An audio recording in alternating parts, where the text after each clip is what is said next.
covers anything. So just to make that clear.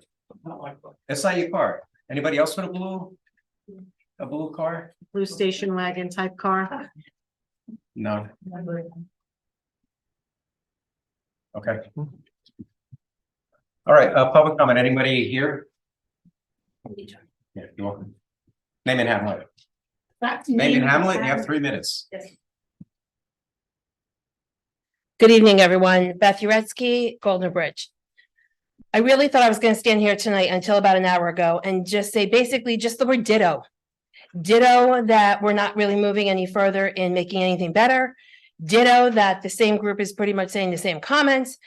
Ditto that we're not really hearing a strong reaction from the board other than personal comments, but collectively we don't hear. We don't have to rehash what happened last meeting over the whole issue over 1 year, 3 months, blah, blah, blah, rotation of the assistant town supervisor. So I really just thought I was going to say just ditto until about an hour ago where I heard, and I went to go check myself, that there was another post from Dan. And what was surprising to me was not necessarily the content that was posted, but what I didn't see. After all these conversations that we've individually had, collectively have had, you guys have had, community has had, I mean, it goes on and on. What I still have not seen was anything about any clarity that Dan is now saying that he is anti-Israeli government and not anti the people and not anti the country. I expected it in the last 2 to 3 weeks to see something like that. If Dan chooses to move forward in making our community more inclusive and back to unity. Dan and I have spoken, as I said before, and I told him that he is the one single-handedly dividing our community. It will take effort on his part on a continuous basis to make us more inclusive and unified again. To put out another post that demonstrates hatred without any post coming out about unity, any post about Lewisboro, any post about to clarify his position, and he is entitled to feel the way he wants. I've said that continuously from day one. But if you are going to now change your tune and say that you are anti-Israeli government and not the country and the people, then make that clear instead of posting what you did today. I cannot believe 2 hours before a meeting tonight, this was just posted. And I really, when we sat and talked, I really said, I hope you are being honest in that you really care. I hope you're being honest and you're being truthful. I hope you're being honest and you care about people, all people. But so far, we are not seeing that. And now just tonight, after this new post, we are now seeing the opposite again. And I'm sorry, I'm disappointed. I'm sad. I'm not even angry. I'm sad and I'm disappointed. This community needs a group of 5 leaders. 5 leaders. Not 4, 5. So that's all I have to say. I hope something is finally done because honestly, I would think that the board would be so upset and outraged that one of their colleagues is still continuing this in our community. It's disgusting. Thank you. Anyone else here? Daniela Goldman from Vista Hamlet. I'm once again here speaking out against Dan Welsh. Dan Welsh has continued to spread anti-Semitism on his Facebook page. He recently shared a post with the hashtag children killers, hashtag Israeli crime, hashtag Zionism is terrorism, hashtag Israeli occupation, hashtag genocide, hashtag from the river to the sea, hashtag Zionist terror, hashtag Gaza genocide, hashtag IDF terrorists, hashtag Israeli terrorist state. From the river to the sea is a call for the elimination of Jews. Pretty anti-Semitic to me. Zionism in general means the national movement for the return of the Jewish people to their homeland. So the hashtag Zionism is terrorism is once again anti-Semitic. Careful, Dan, you're showing your true colors. Dan has even written an opinion piece for a local paper and signed it as a, quote, member of the Lewisboro Town Board, where he wrote, quote, by labeling my critique of Israelis' attack on Gaza as anti-Semitic, they are actually stepping over this critical boundary themselves. In a dark and dangerous irony, they are the ones committing the anti-Semitic act by conflating the country with Jewish people. Pretty rich calling your constituents anti-Semitic. You continue to spread hate. It's pretty convenient, yet you claim you're anti-war, you're anti-hate. I guess Jewish hate doesn't count. I once again ask you to resign. Anyone else?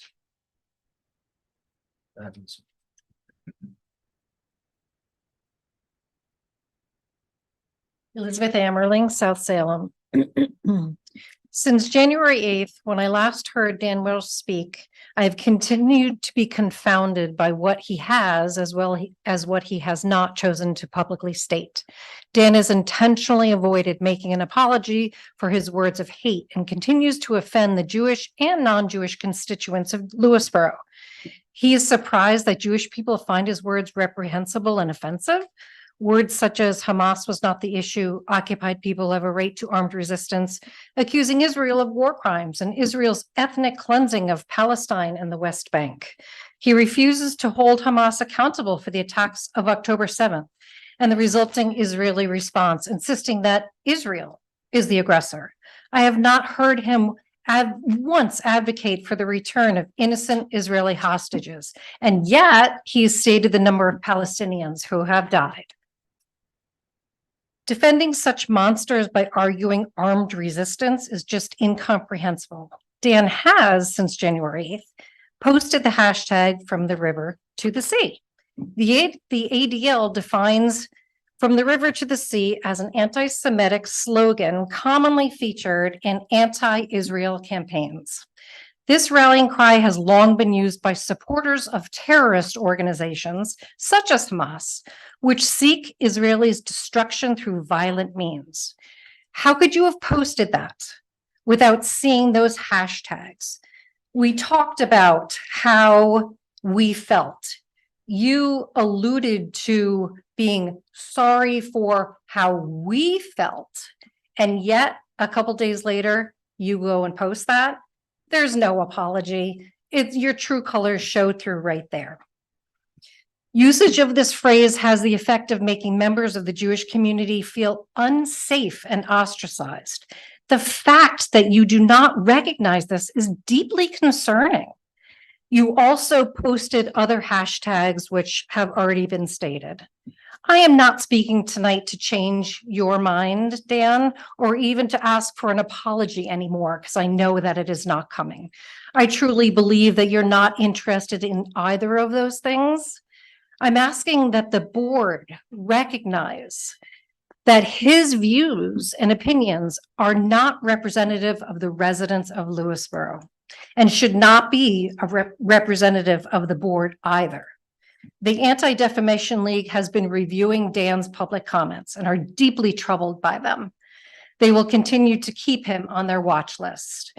If you agree with his position, then I expect you to do nothing because you agree with him. But if you are troubled by the divisiveness that he has sowed amongst us and the black cloud that now lingers and hangs over this board, you will censor him and ask for his resignation. Thank you. Anybody else here would like to speak? Thank you, Peter Gross from South Salem. Tonight, I want to share a few thoughts, not about Dan Welsh, but about Lewisboro. There are thoughts about the identity and fundamental values of our town. Are we a town that values free speech? Are we a town that values diversity of views? Or are we a town that cowers in silence when a group of citizens demands that one of our town board members be removed because they don't like his views on world politics? Do we have a town board that lacks the courage to stand up for free speech and values democracy? All this when the view that they object to is shared by a strong majority of Americans. It's a view sincerely held about the response of the Israeli government to the horrific, inhumane October 7 attack by Hamas, but a response that has killed over 25,000 people, is causing starvation and homelessness on an unimaginable scale, is probably producing thousands of new terrorists, is sadly turning the world against Israel, and threatens to spread a major regional conflict. a response condemned by humanitarian relief organizations and governments around the world, including virtually all of Israel's allies. A response that has even led the United States government to object. A response more and more Jewish people, especially younger generations, both inside and outside of Israel, oppose, and that now less than 1/3 of Americans support. Again, my point isn't whether the view is correct. I'm just saying that it's a view held by more and more people, Jewish and non-Jewish. It is not an extremist view. Let us be very clear. The question here is not whether we agree or disagree with this view. It's simply whether someone who expresses it should be forced off our town board or officially censored. Let's also acknowledge that if there is divisiveness about this in Lewisboro at this point, it isn't Dan who's fomenting or supporting it. I don't disrespect the people who have strong views in support of Israel's response. I can easily understand where they're coming from, and although I certainly don't share their view that equates opposition to the Netanyahu government with anti-Semitism, I do share their belief that vigilance is needed to fight anti-Semitism. Excuse me. What I can't accept, however, is that we are a town that, because of the loud rants of a small but vocal group, should run a town board member off the board because he has expressed those views. And even more, I can't accept that our town board members lack the integrity to make it clear publicly and unequivocally that Lewisboro must not be a bubble in which an opposing view about Israel and the Israeli response is not tolerated, where the fundamental building blocks of our democracy, free speech, open dialogue, and a diversity of opinions are not accepted. We have been spending too much time for too many weeks on this intolerance. It's time for you, Dan's colleagues on the town board, to say no more. Whether we agree or disagree with Dan's views on the war, we are not going to censure him or request that he resign for expressing his views. Put down the pitchforks and let's move on. Anybody else here? Yeah.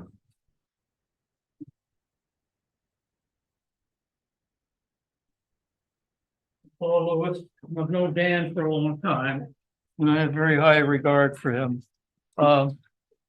But like I say, we've known Dan for many years, and he is not anti-Semitic. In fact, he has many Jewish friends. Dan has always been anti-war or pro-peace, if you prefer. He's expressed his views on his private account, and he did not interject this divisive topic into town government. When unfairly attacked by a few loud voices, Dan reluctantly responded in a low-key and factual way, and then moved forward, focusing on town government issues.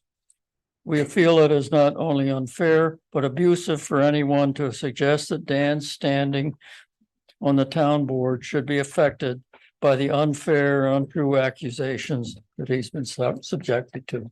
Thank you.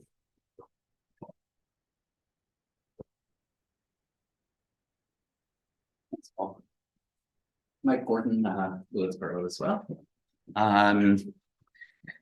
So I just took a look at this petition.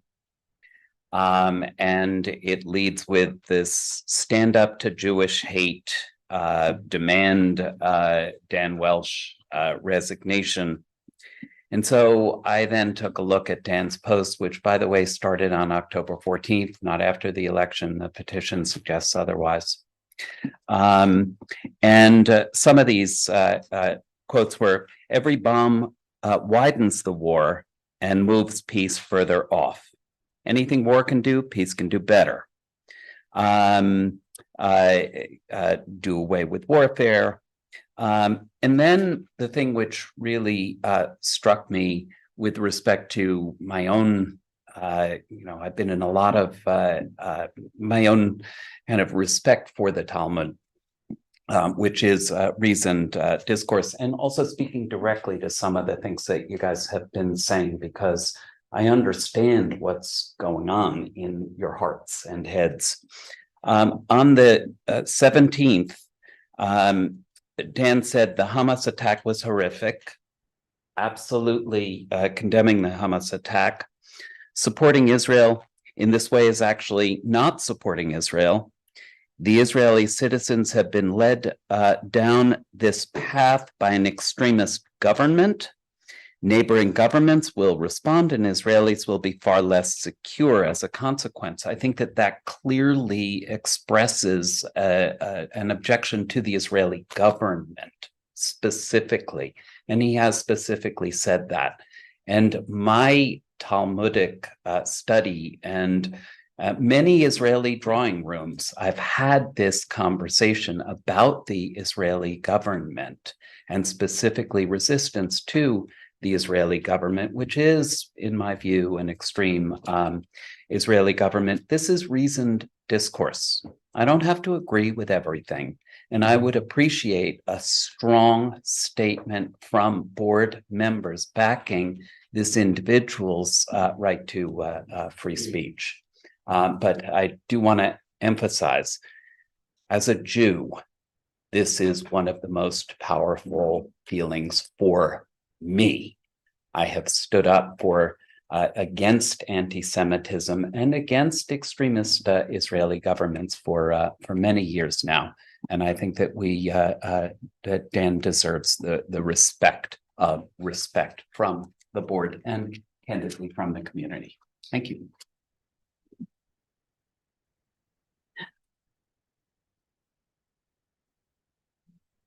Hi, I'm Netta Schoenfeld from Golden's Bridge.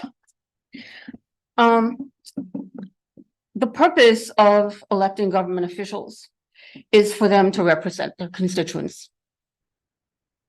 Increasingly, as the death toll on both sides mounts and the Israeli hostages are no closer to freedom, people around the world are demanding a ceasefire. As has been well publicized, this even includes military generals and the families of the hostages in Israel. If those in the thick of the conflict with the most to lose are expressing this view, why shouldn't a town board member in Lewisboro? Certainly there are constituents in Lewisboro who share Dan's view, and even if they didn't, silencing a town board member for expressing their opinion, no matter how unpopular, is an essential protection that our Constitution guarantees to every citizen. Rather than being rebuked, Dan should be lauded for his courage and recognized for his leadership. Thank you. Anyone else would like to speak? How about on Zoom? Yes.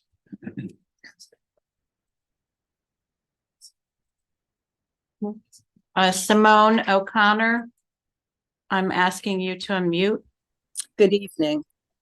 Councilman Dan Welsh, you played the part of the kind, peace, and planet-loving councilman so well that it led you to being elected and reelected. But that's not really who you are, is it? You spread anti-Jewish propaganda with ignorant and hateful posts and hashtags. If you had any respect for yourself and concern for your constituents, you would resign. But why would you? When you have an emotional town supervisor who rewarded you with the rotating deputy supervisor title instead of standing up to you. And all this in the name of peace? I think not. Interestingly, only an hour or so ago, you removed all the hateful hashtags you so proudly displayed for quite a while. Why? Why today? You stated you didn't pay attention to the hashtags you posted. I don't think so. Hashtag children killers, hashtag Israeli crime, hashtag Zionism is terrorism, hashtag from the river to the sea, hashtag war crimes in Gaza, hashtag Israel terrorist state are only some. I've not once heard you say hashtag return the hostages, hashtag Hamas are terrorists, hashtag lay down your weapons, and so on, because then you would be supporting Israel and the Jewish community. And that's something you don't want. Just like your 9/11 comments, nothing about the innocent American lives lost, just that our reaction wasn't equitable. You weren't happy with it. We committed war crimes. I know why and who you are, but let me share who I am. If my daughter, God forbid, was one of these innocent, beautiful hostages being raped, tortured, and murdered by the Hamas demon terrorists put in power by the Palestinian people, I would not stop fighting until she was rescued and hear this clearly, every last one of these terrorists and their supporters were tortured and killed. Until you can understand and deeply apologize to our Jewish community as the representative you are, not one I voted for or would ever vote for, you have no place on this board. Your Democratic leaders that helped place you here need to speak out. They've been silent, and this entire board should refuse to work with you until you either resign or deeply apologize for all the hatred you have spewed onto our community and all of our Jewish residents especially. Thank you. Thank you, Simone. Grace Bennett, I'm asking you to unmute.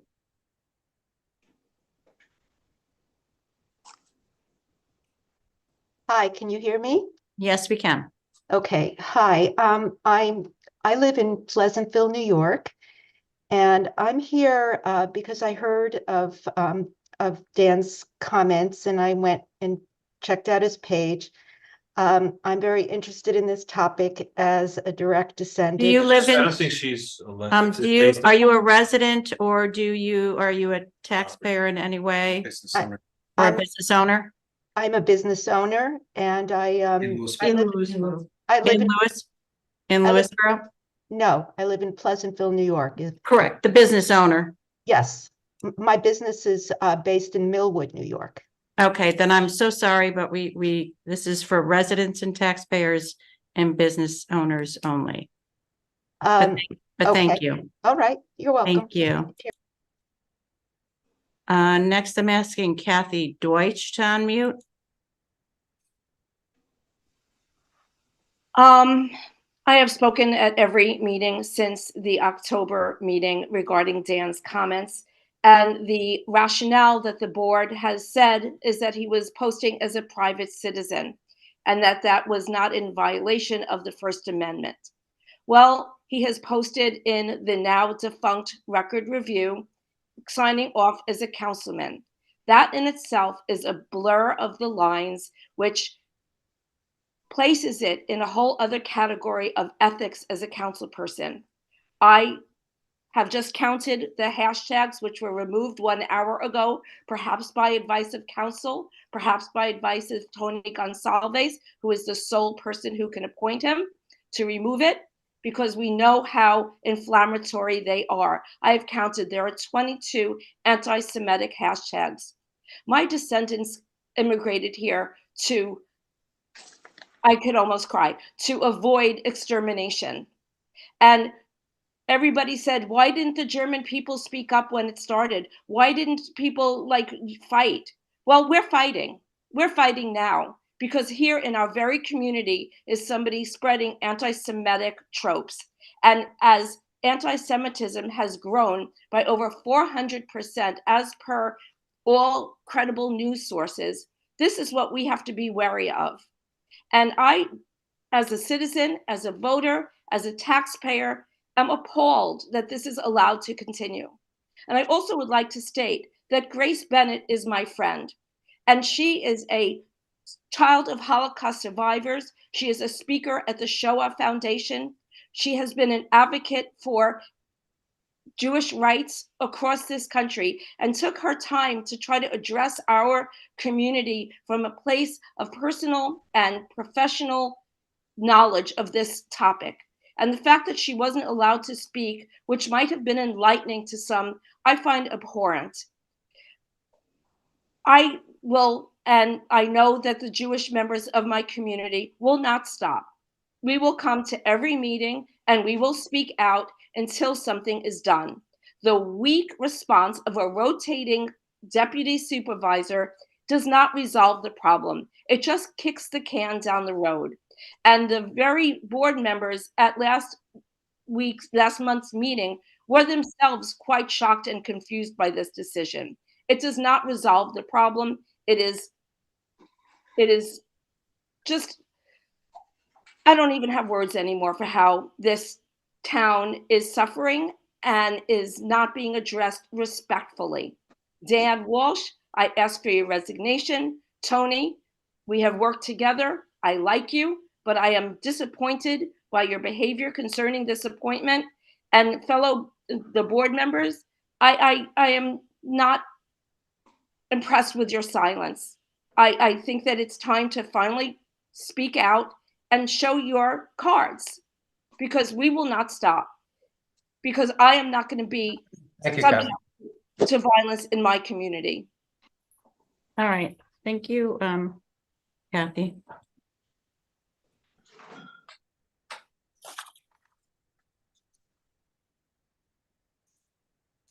Kevin Uretsky, I'm asking you to unmute.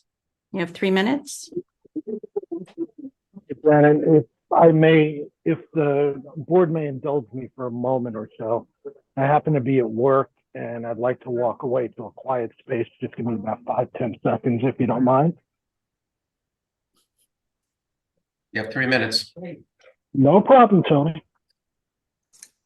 All right, thank you. Kevin Uretsky, Golden's Bridge. I will make this very quick, as quickly as I can. I spoke out a couple of weeks ago and I said, you know what? I believe in America, you can say whatever you want, but just because you can say something doesn't mean you should say something. And the postings that Dan put up tonight are proof, with all due respect to some of the other people who have spoken tonight, that he has not moved forward. He is stuck in the exact same place, and anything that has been said or any discussions that he has had or anything that has been brought to his attention either have not resonated or he just doesn't give a damn, to be blunt about it. And if people want to say we've had reasoned discourse until now, and that's a direct quote from one of the other individuals who spoke tonight, that's fine. I respect everybody's ability and right to have their own opinion, but it is not reasoned discourse when you put up the type of hashtags that were put up tonight and you retransmit them. From the river to the sea, and I'm just going to pick that one for the sake of time, from the river to the sea is a call to eliminate Israel. Period.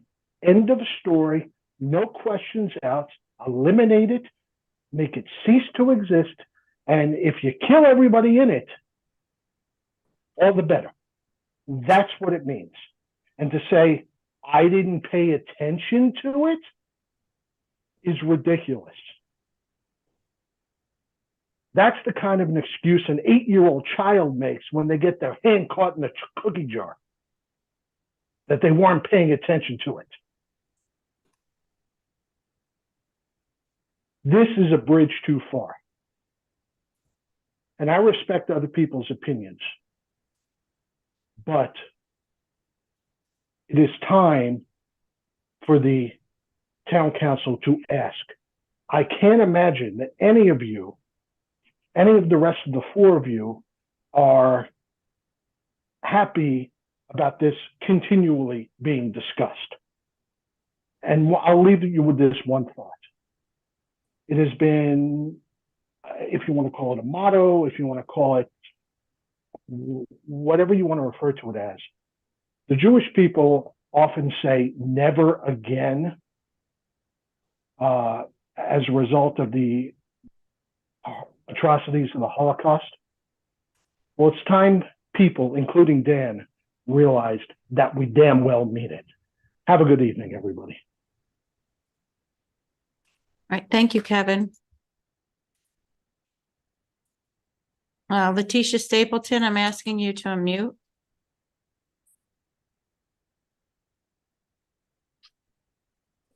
Good evening, everyone. Starting off the new year, I just have one strong thing to say. And Dan, he has no hate in his heart. He stands on peace and love. I'm sorry that it's coming across in many different ways. But also, what about the Palestinians, the women and children too? I'm not taking nothing away, believe me. I know what it feels like. But I'm just trying to get a better understanding of why they're calling to remove him when he's looking at it on both sides, all sides. I'm so sorry that this is happening, nor do I want something like this to happen. But Dan, I truly believe in you, and I hope everyone can come around and forgive their feelings about this. Not, well, it's going to be hard, but I don't think Dan meant it in no way like that. So thank you. Well, thank you, Letitia. And that's it. Okay, thanks, Janet. Yep. All right, next we have communications. We have I have a couple of things. This is related to the potential sewer projects to mitigate the issue with the lakes. We had applied. There's multiple grants involved, and unfortunately, we did not qualify for the New York State EFC WIA grant on this one. The application opens up again February 5th. So we're going to regroup and What's take another what's shot the at it. threshold? Could you just explain to everybody what the WIA grant is and what the threshold is in order to be eligible and apply for it? Yeah, so this is a it was calculated to or estimated to be a $40 million project that would provide sewage or wastewater treatment for Lake Wacabuck, Lake Truesdale, and the Twin Lakes. A portion of parcels around those lakes. We had multiple grants that we have access to, including one from a contract between DEC and DEP, which is about $8 million per lake, and we're going to use that actually potentially for Lake Kitchewan. We had a county water quality improvement program grant as well, which not carved in stone, but we have potential access to that money. That's another 10 million.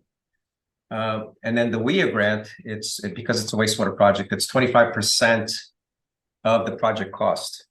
So that would have been roughly another 25% of 40, so 10 million. Is that cap 25% of whatever excess or 25% of the project cost? Okay. So $40 million was the project cost. And the scope of that, and what's the in order to apply for that, what threshold? So, well, the reason we were not granted it or considered is because we didn't have a funding resolution, because some of the funding is not finalized, even though they told us that shouldn't be a problem, but they have a different group of people examining the applications.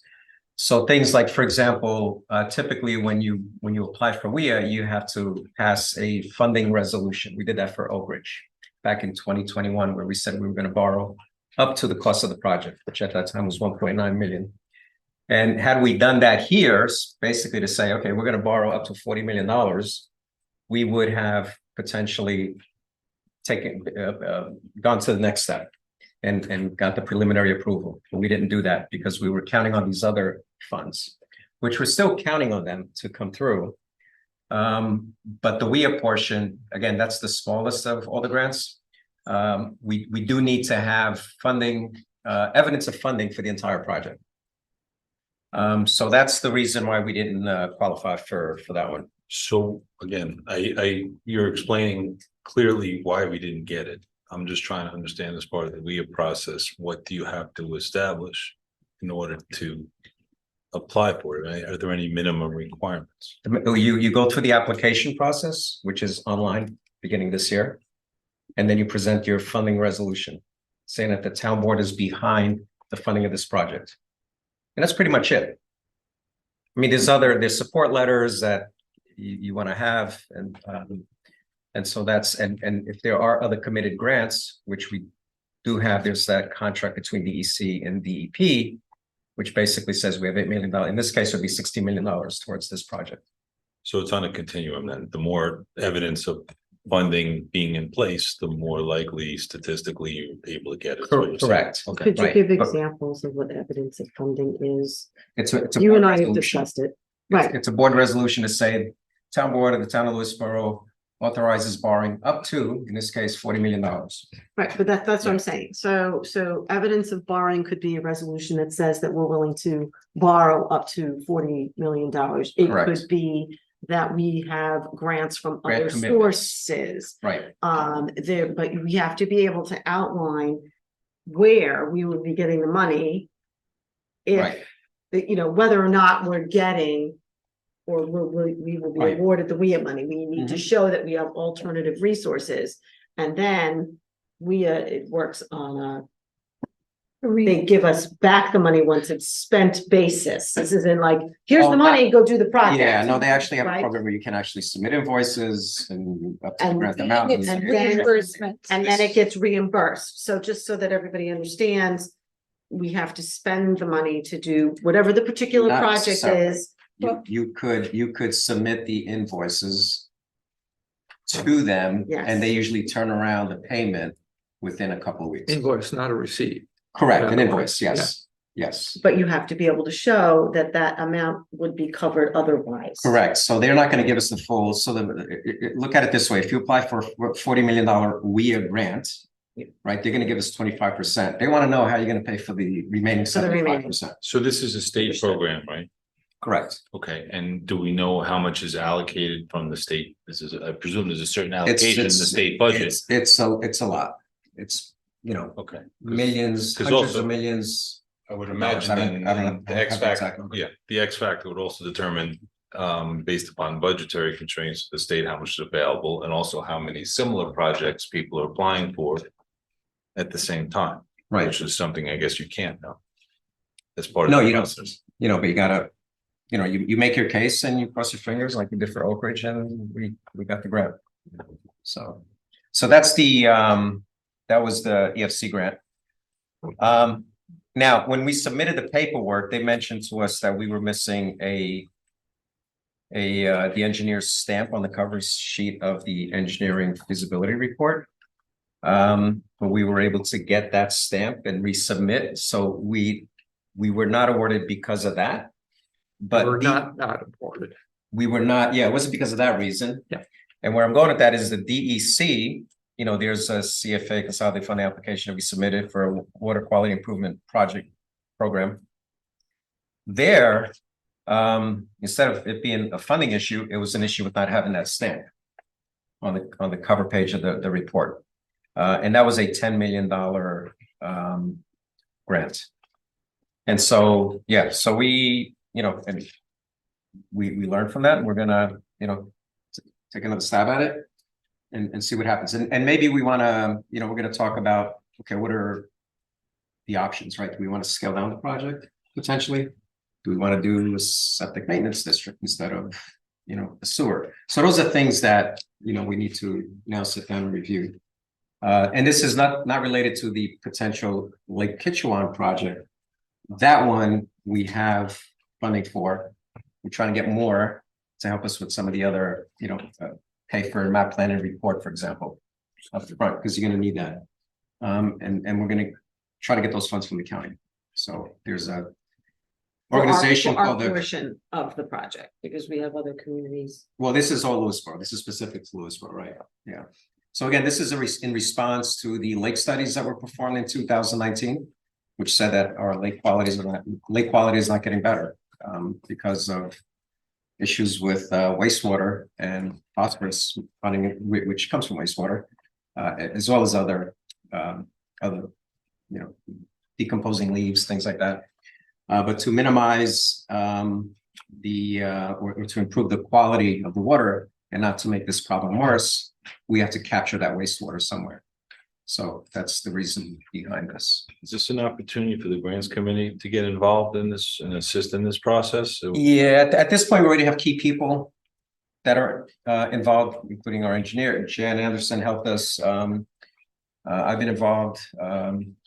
Kerry Wolf has been involved. So we are, so to give this to somebody else doesn't make sense at this It's not a point. matter, There's a I'm lot not of- talking about giving it to somebody else. I'm talking about people who are volunteers within the scope of that to assist the people who are leading the effort in whatever way they can. Yeah, it's a potential. I just think they, could they potentially research other funding opportunities? Yes. So if they want to step up and do that, that's something that we can do. Well, as I've said in the past, we should give the committee direction as to what assistance is Okay. needed for, and that's what I've, raised in the past. Right. In other words, more people who have skin in the game want to assist in the process in any way that you or whoever else determine is helpful. Mhm. That's a resource that we should draw Yeah, upon in order to help it. We have you just mentioned a whole bunch of big projects going on, whether it's legwork and doing research, whether it's reaching out to state officials, whether it's speaking to somebody who's sending back the letters and talking about input, whether coordinating with our engineer and as far as getting other things addressed. Making sure the stamp is on the page. Right. Those are all it's a matter of time and effort. Those are people who want to assist. Who's our in chair this. now? Yeah. Who's our chair? I don't think there is a chair. Rich is the liaison to the group. So I So- say, my thought is that we put the grant committee in contact with those who've taken the lead on this particular area, which has to do with the lakes, and let them, if the group that's already started wants to continue down their path with the grant and grant opportunity that they've researched and they've been working on, that's fine, but there's no reason why they can't work together and say, look, why don't you find other avenues? Because obviously finding $40 million is not going to happen in one big Yeah. giant grant. Mhm. So I agree with Rich. Why can't we just put them in contact with one another and let the grant committee start looking for other sources of revenue or grants that could assist with what's already started? My recommendation is they can pursue, because we have a core group of people that are familiar with the core building blocks of these applications. And this include, working closely with North Salem Supervisor Warren Lucas. He was involved as well. He also got denied on his grant. And that was because of something that, with the State Historical Preservation Society, SHPO, he didn't have that document included in his application. So between him, we have the engineering firm that actually has done a lot for us, the firm that actually did one of the lake studies and also did the feasibility study that was paid for by East Hudson Watershed Corporation.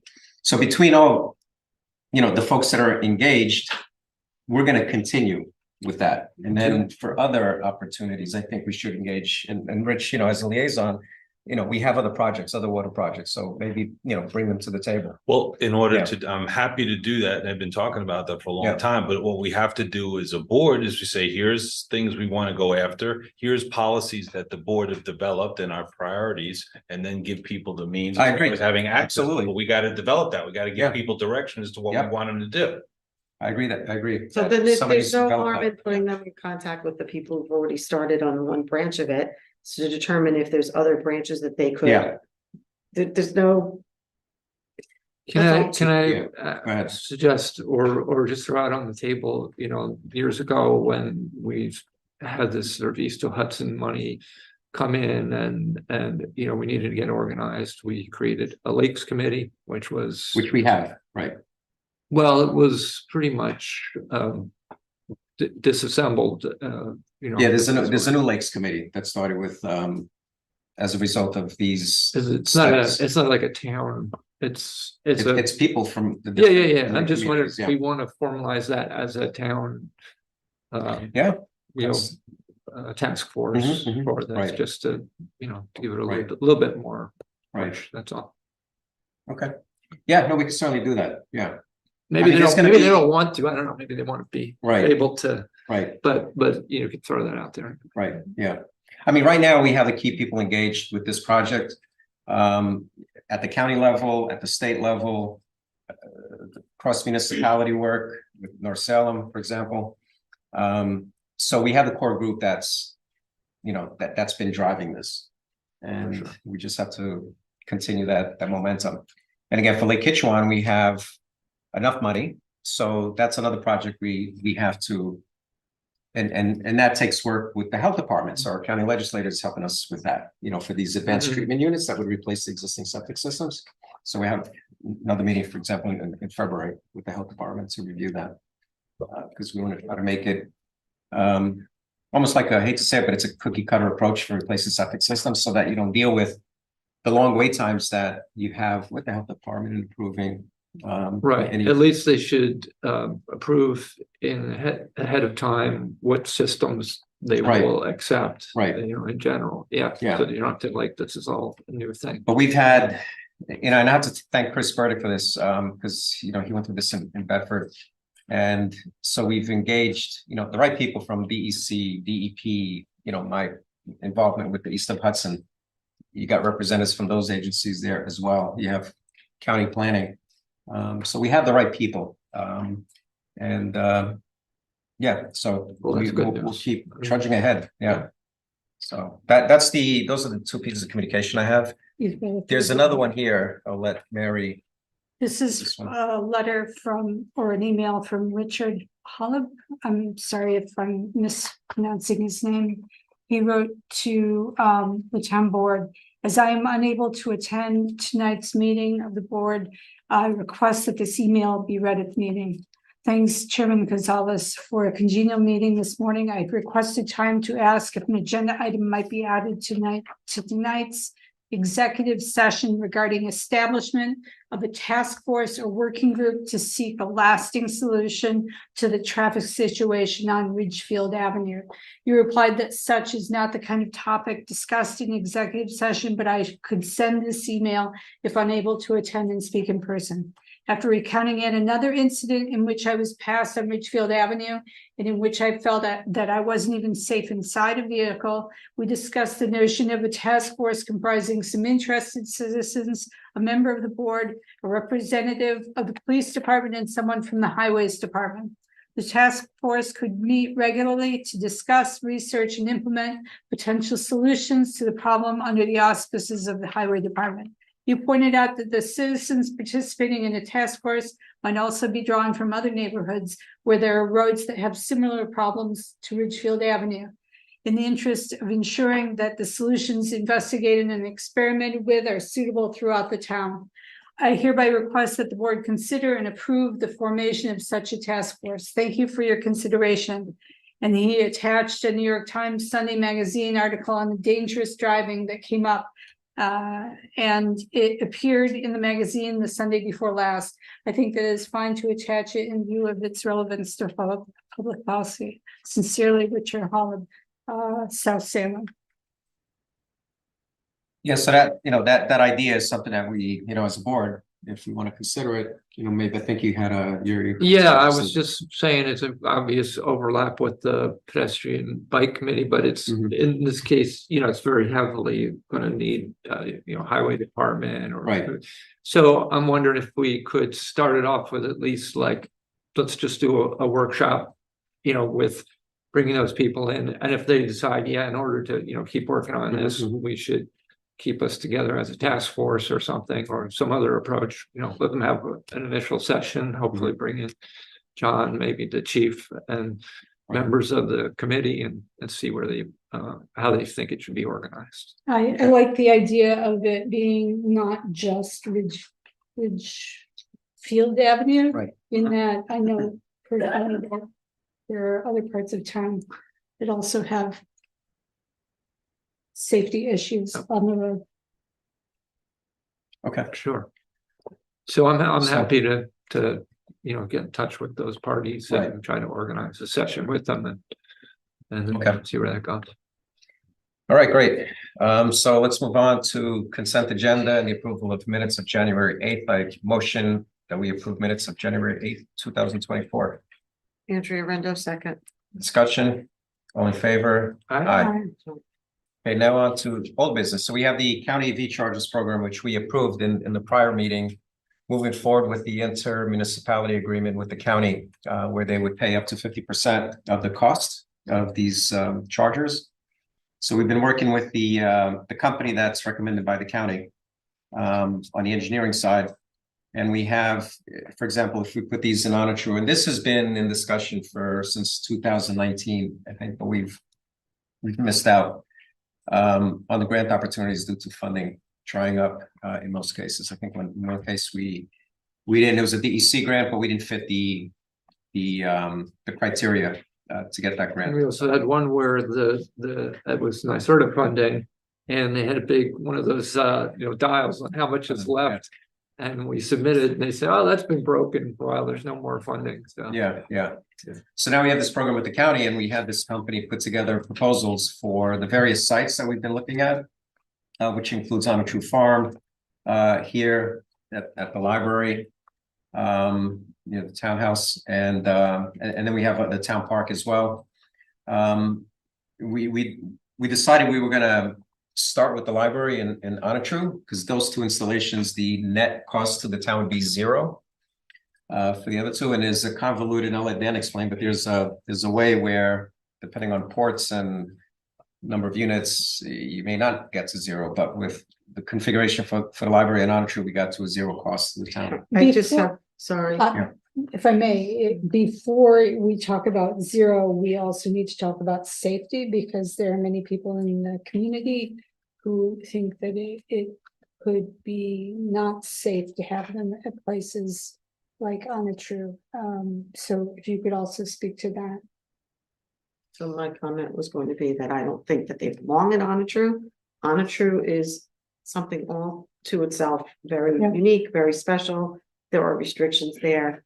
We've got room, just like we had the town reached an agreement with the owners over in Golden's Bridge at the shopping center. We have a shopping center on the side of town with an enormous amount of asphalt that's already on the ground that we could potentially, if we reach an agreement, put the chargers there. But I strongly feel that the EV chargers don't belong at Onatru. The library here, again, we've already got paved parking lot, etc. But Onatru, for me, is no. And the we, you're talking about what? Sustainable, what are we talking about? You said we have selected the different areas you talked about. Yeah, this goes back to 2019 when we first, the town board first approved pursuing EV chargers. Right. Through a different company. But the locations that you mentioned, where is that? Who approved the locations? It was when Dana was here, we discussed it with her, as far as all that, because it's the parks, so we discussed it with Dana at the time and our maintenance people. So that would be the town board that was sitting at the time, and Dana, or? Correct. Yes. So we could revisit the locations.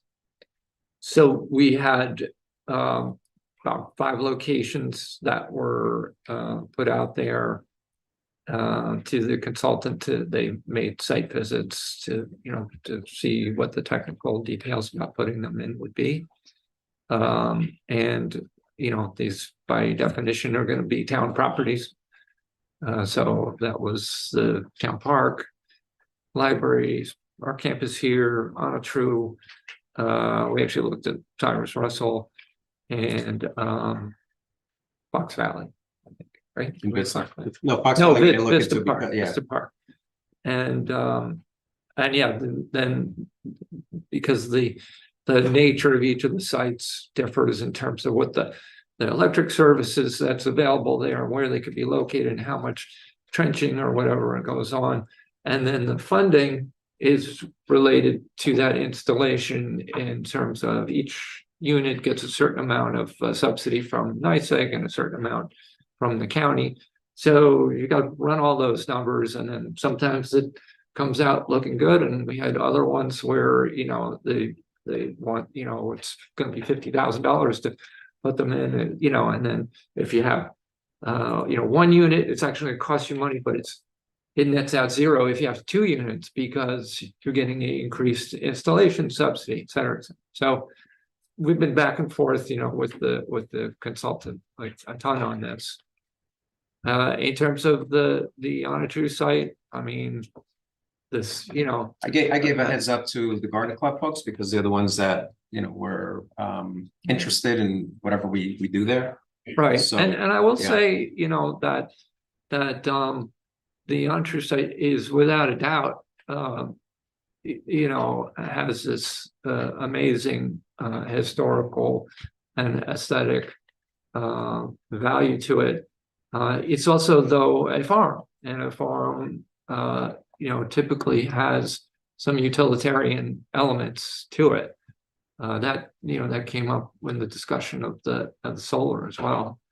And it's where our maintenance garage is and our maintenance vehicles. We were doing One all of the that, thoughts is that work we can there, eventually get right? EV. And even, the garden club, engaged, a traditional, post and beam carpenter to do a review of the big barn, independent of all of this. And we're gonna have to talk about that at some point, because, there's. That's for the solar. Yeah, well, it wasn't for the solar, it was for the barn itself, but for the barn, yeah. yeah, it turned out that was good timing in terms of looking at that. But just to say that this fellow whose whole livelihood is around this type of traditional stuff said, yeah, that makes perfect sense for a farm to typically have these kind of things, Once So- again, just because you can doesn't mean you should. And Yeah, there's but a big difference between solar panel on the roof where no one can see it and charging stations for EVs. I am an owner of a hybrid, and I would appreciate charging stations, but it's on a true farm and Yeah. it's a part of our. Well, that's why we consulted with them. Yeah. Heritage. Well, I'd like to see whatever the updated document is that's been circulated as far as proposed sites. Because now we have a little bit of, I think that went around when we last discussed this and we got approval to work with the county. yeah, we got approval as far as the costs, as far as what we're doing, but as far as the intermunicipality agreement, right, as far as with. not the which- cost, because we didn't have the cost nailed down yet. The intermunicipality agreement didn't commit to certain locations and certain amounts. No, that's Okay, the research that happened afterwards. Okay, well, that's what I'm talking Yeah. about. I'm talking about that we should have a discussion as far as what's being proposed as far as that, because now from 2019 as opposed to now, we have a little bit of experience, like in Golden's Bridge, as far as, the EV chargers, as far as also getting a little bit of feedback, as far as also how the technology has changed. I mean, I think there's also a component as far as, there's a safety component as far as if it's a 24-hour type thing, maybe people who live on Main Street don't want somebody, at a charger coming through here, because it's not restricted to anybody. So there's a potential safety issue, and maybe people don't want it close to neighborhoods, maybe not. But that's something that should be a discussion that we bring up.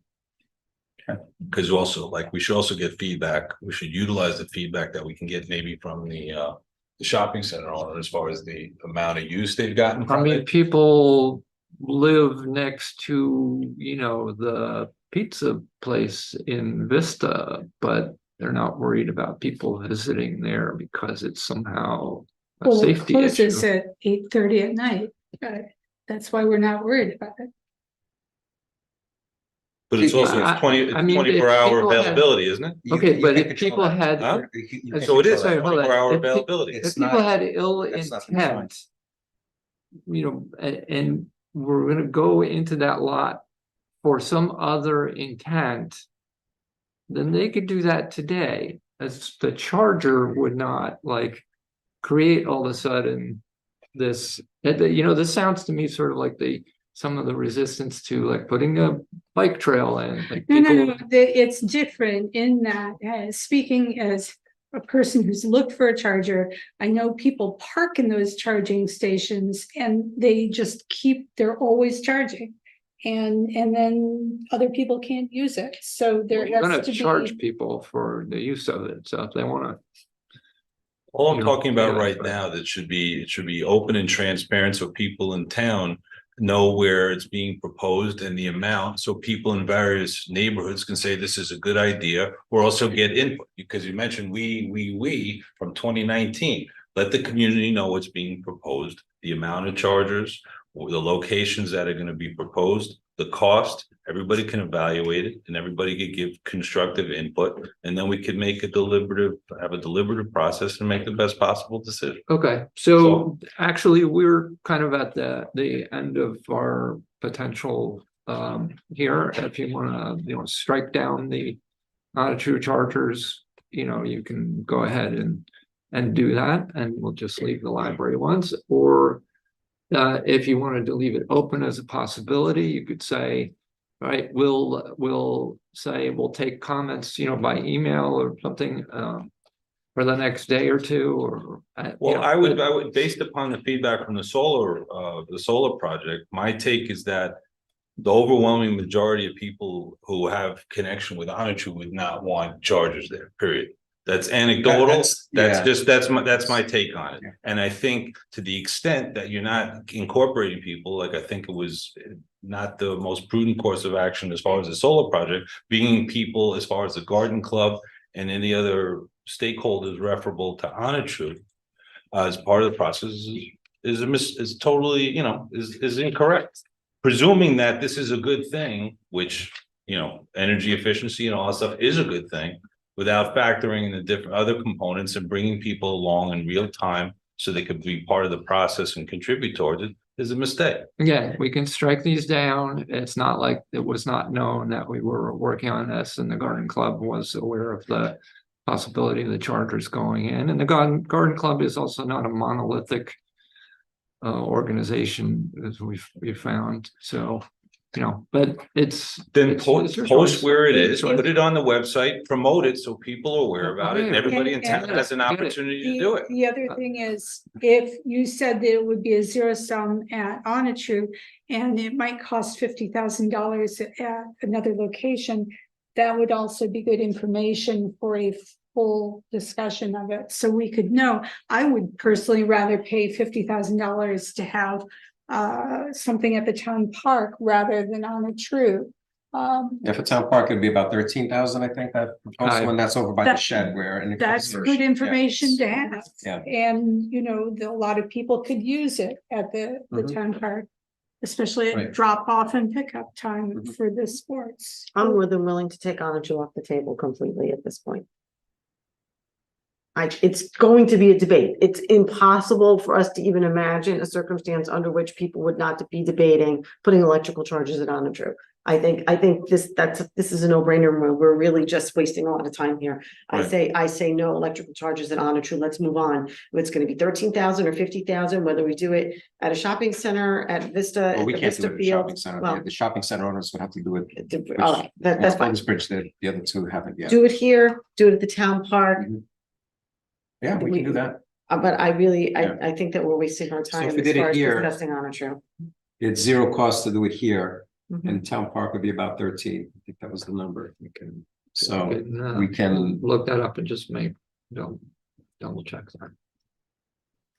I'd like to have some kind of feedback if we can from the shopping center owner as far as use and how that's worked out. I've already communicated with them back in 2019, and the only one that, 2019? yeah. and I'm the talking only- about after the EV chargers were installed recently. Oh, it's actually doing very well. Okay, well, I'd like to, that would be. Reach out to the shopping center owner. I've actually, I see it every day. It's actually doing very well, and there's a lot of. I get my coffee Dunkin' Donuts from there every day too, so. Take a look. Did you, Have have you seen them parked there? Yes. Okay, there you go.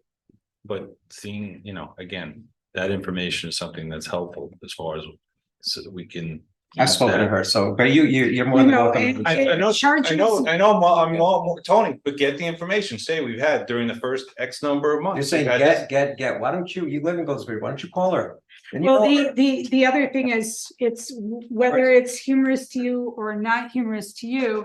I know as an owner of a car that needs to be charged, I've gone to other places like up at Danbury Mall where none of the charges work, or if they do, it's not clear how to pay for it. And so if we're gonna do this, we should do it right and make sure everything is clearly communicated and easy to understand.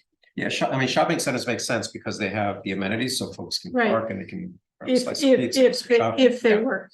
Yeah, Yeah, the town park was 13,316. I would rather pay 13,000 than nothing for Onitshu. okay. I'm gonna ask Nicole for your opinion on town park chargers. I prefer it over Onitshu. Do I really? Can you Wait, say it again? say why you prefer it at Onitshu? Oh, over Onitshu. Oh, you prefer it over. Town park Yes. over. Oh, okay. And I heard Andrea mention something about paving. So do you need pavement for EV chargers? No, Okay, I think the point is that there's available pavement, I guess, right? no, there's no pavement there. No. there is no pavement, but do you Pavement is in- need pavement in order to have, okay. I just heard. No. You So I just need wasn't the sure. footing. It's Concrete more, footing. more conducive if it's a paved parking lot. And I don't think, Not necessarily, no. if I recall correctly, I don't know that that lot could be paved. Doesn't have It doesn't have to be paved. Doesn't have to be paved. Okay, so going back to Town Park, it's better than Onitru. But again, I don't know that a park is an ideal location. Right. For charging, especially when we have so many amenities that are growing at Town Park and we're trying to add more and, I just don't know if that really. Right. Well, this would, I mean, in terms of like, it'll be located over by the shed. It's not gonna be in the way of anything, for sure. Right, I also heard Rich's comment, we're kind of now bringing in more people that could potentially stop that are out of town residents that are now utilizing the area. I mean, Town Park is busy during the spring, the summer, the fall. Right. The playground alone, you've got pickleball, you've got baseball, you've got swimming, and now we're designating so many spots. And if we're looking at future platform or whatever else, And the people playing pickleball and platform, I'm not sure the breakdown, what percentage on AVs, but maybe that's worth pulling. right, and then another question, I made a comment, funds, so if we're charging, and if those are in the park, are those funds going to the park, are they going just to the town, are they? Yeah. What a wonderful When- question. When this first came up, and Peter Parsons was here, his objective was to have people charge, and, he wasn't looking to make money. Was to just make it available to folks and let them pay for it. Like they do at a shopping center. But You can set the rate. We could, yeah. Would the money go to the town or would it go to the Parks and Rec if it's in the park, or would it go to the library? If it's in the library? I think parking lot? I think, first of all, you can set the rates at any point you choose. And so, you look at how your costs are coming in, and if you want to set it, a little bit higher or break even or whatever. So if there is excess revenue, I think that just goes into the general fund, and it's up to us to decide, budgeting for Parks and Rec is budgeting for Parks and Rec. Like this, not necessarily. What about getting, getting some input? Maybe we could tie it all cross promotion for the 29th when we have the upcoming, meeting, right, for the You mean the email that just went out on the New York alert system? right, for the for the master plan meeting on the. You mean the charter dialogue? Yeah, on the 29th, right? Yeah, it just, So in other words, if we tie that as a way for people to also get involved and increase that. we don't know that we actually have that time. We were told, but we already, got an extension on it, and it's like unofficial, not to be, not an official one. The fellow at the county said basically they have to get their bond together by the end of this month. So they told us like, keep refining it, get it where you want to be. And but get it to us, so we can do that. So So the deadline's the 31st. It was the 12th, but we got an extension until the end of the month. Right. Yeah. I'd like to share with Craig Thursday evening and get their opinion. Okay. Is the Vista Park still a possibility? Or was It is. it crossed off because it was not as feasible? I'll tell you what it came in, although it has not been easy working with this consultant. We keep asking like, well, adjust it, show us less stations and all this stuff. So his original offer had 4 stations, which 4 ports? No, 4 stations, 8 ports. Each unit has got 2 hoses on it. Yeah. Right? So we thought that was a little much, but then he was constantly warning us, like, in some cases you want to actually have an extra station because you get these additional subsidies, and that's how you make it net out. So I can't tell you right now. It's showing 4 units, 8 ports, coming in at $12,000. I can't tell you what, say, cutting it down to 2 might be. Okay, But that's better than I thought it was gonna be. Yeah. Okay. Yeah, and we decide the type. I mean, Make thoroughfare, people can pull in and grab a cup of coffee. Well, we also, there's that, that's right, and there's that, and then there's also, we're still letting the folks from that school in New Canaan, like we have a deal with them still, Harvey's. right? Mhm. So there's people who park Oh, during, sorry. during the day, and we could actually add an extra dime per kilowatt hour and and make some money for them, you know, perhaps, I don't know. The document that you're looking at now, Dan, is what from the, These are each site was, they sent us proposals for. So It'd be nice if you could share it with the rest of us on the table. Yeah, It's been fluid since up until end of last week. yeah, So, but we can send, I'll let you do I that can- then. Send them. I can just. maybe we could post that on the town website so people can take a look at it. Sure. Yeah, so, but if we're holding off on making a decision. And we don't have a meeting until, you know, a couple of weeks. 20. It's our next meeting, the 20. Well, we have, well, February 13th. That's right. are we all gonna be at the 29th session? We could I mean, we could. notice that and We could just notice, yeah. get together and look at each other and say yes or no. Janet's giving a look. I'm not gonna be there. Okay. You know, or some other special session here at, you know, 5 o'clock on some. Okay, so I already made up my mind. I don't know how you feel. you don't want Oak Ridge. Oak Ridge was never on the Sorry. table. I would be at Oak Ridge, but no. I've been working on Oak Ridge. So I am Sorry, good with Oak Ridge. Vista Park. I am good with the town park. I am good with over here by the townhouse behind the library. I am not good with Onatru. And I think Okay. with all those options, We can. I don't really think if we're gonna be surprisingly running up against a deadline once again, I would say that with those other options that we're good to go. So we want a resolution to authorize the spending of up So to, move forward with the IMA, spending up to whatever the cost is of. yeah, I mean, they reach about Fox Valley, I 13. mean, not Fox Valley, Vista. Well, Town Park and Town Park and Vista Park and here. Yep. Are also, now you have accessibility, which is geographically distributed through the town. Yep. Good point. That's fine. So they're both 13 and change. Up Should we to. just say up to a total of $28,000? I would be For the fine two with that. sites. And For the two. For the two sites. Yeah, plus the Vista Park component, Right. you is a long stretch, you're getting people coming up from New Yes. Canaan, and I think it would have a positive. Rich, we've all business. agreed. Okay. You had me at the low, okay. Don't go. forget the sale. Start yawning soon if you don't want something exciting. I think we beat this one to death, so. All right, so moving forward with, I move Vista Park. that I we, just want to make a note. Vista Library. Park, Town Park, behind the townhouse. What would you try, what were you moving, Mary? that we authorize, by the way, Just to doing the motion. the town park, I'm sorry, I just wanted to clarify because you said behind the townhouse, it's actually gonna be over by the post office because that's closest to the power source. Got it.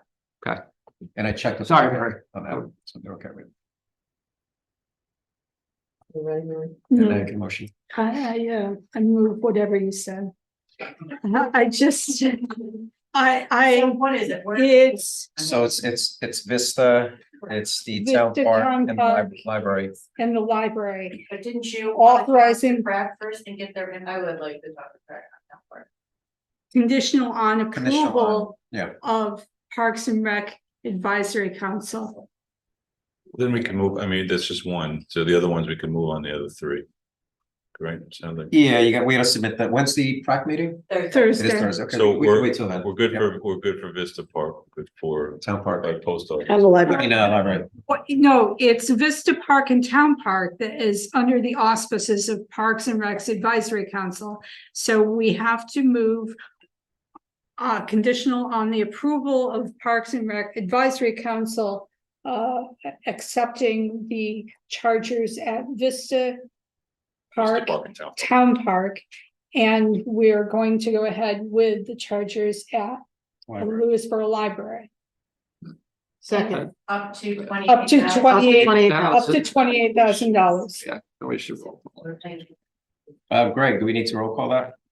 It's 35,000. It's less than 35,000, but if we want to have all our ducks in a row, we can. Right. With an expenditure, I would, it doesn't have to be competitively bid, but the expenditure like that, I would roll call. Yeah, and that was 28,000. 28,000. Under the bidding threshold, but Okay. you certainly should roll call it for the Good. expenditure purposes, okay? Rich? So we got a second. Yes, actually, there's also, you're gonna have to modify signs. They it included some signage. Yeah, their signage included. No, No, but Lewisboro Town Park says residents only. Oh, yeah, that's true. That's the sign you're referring to, yeah.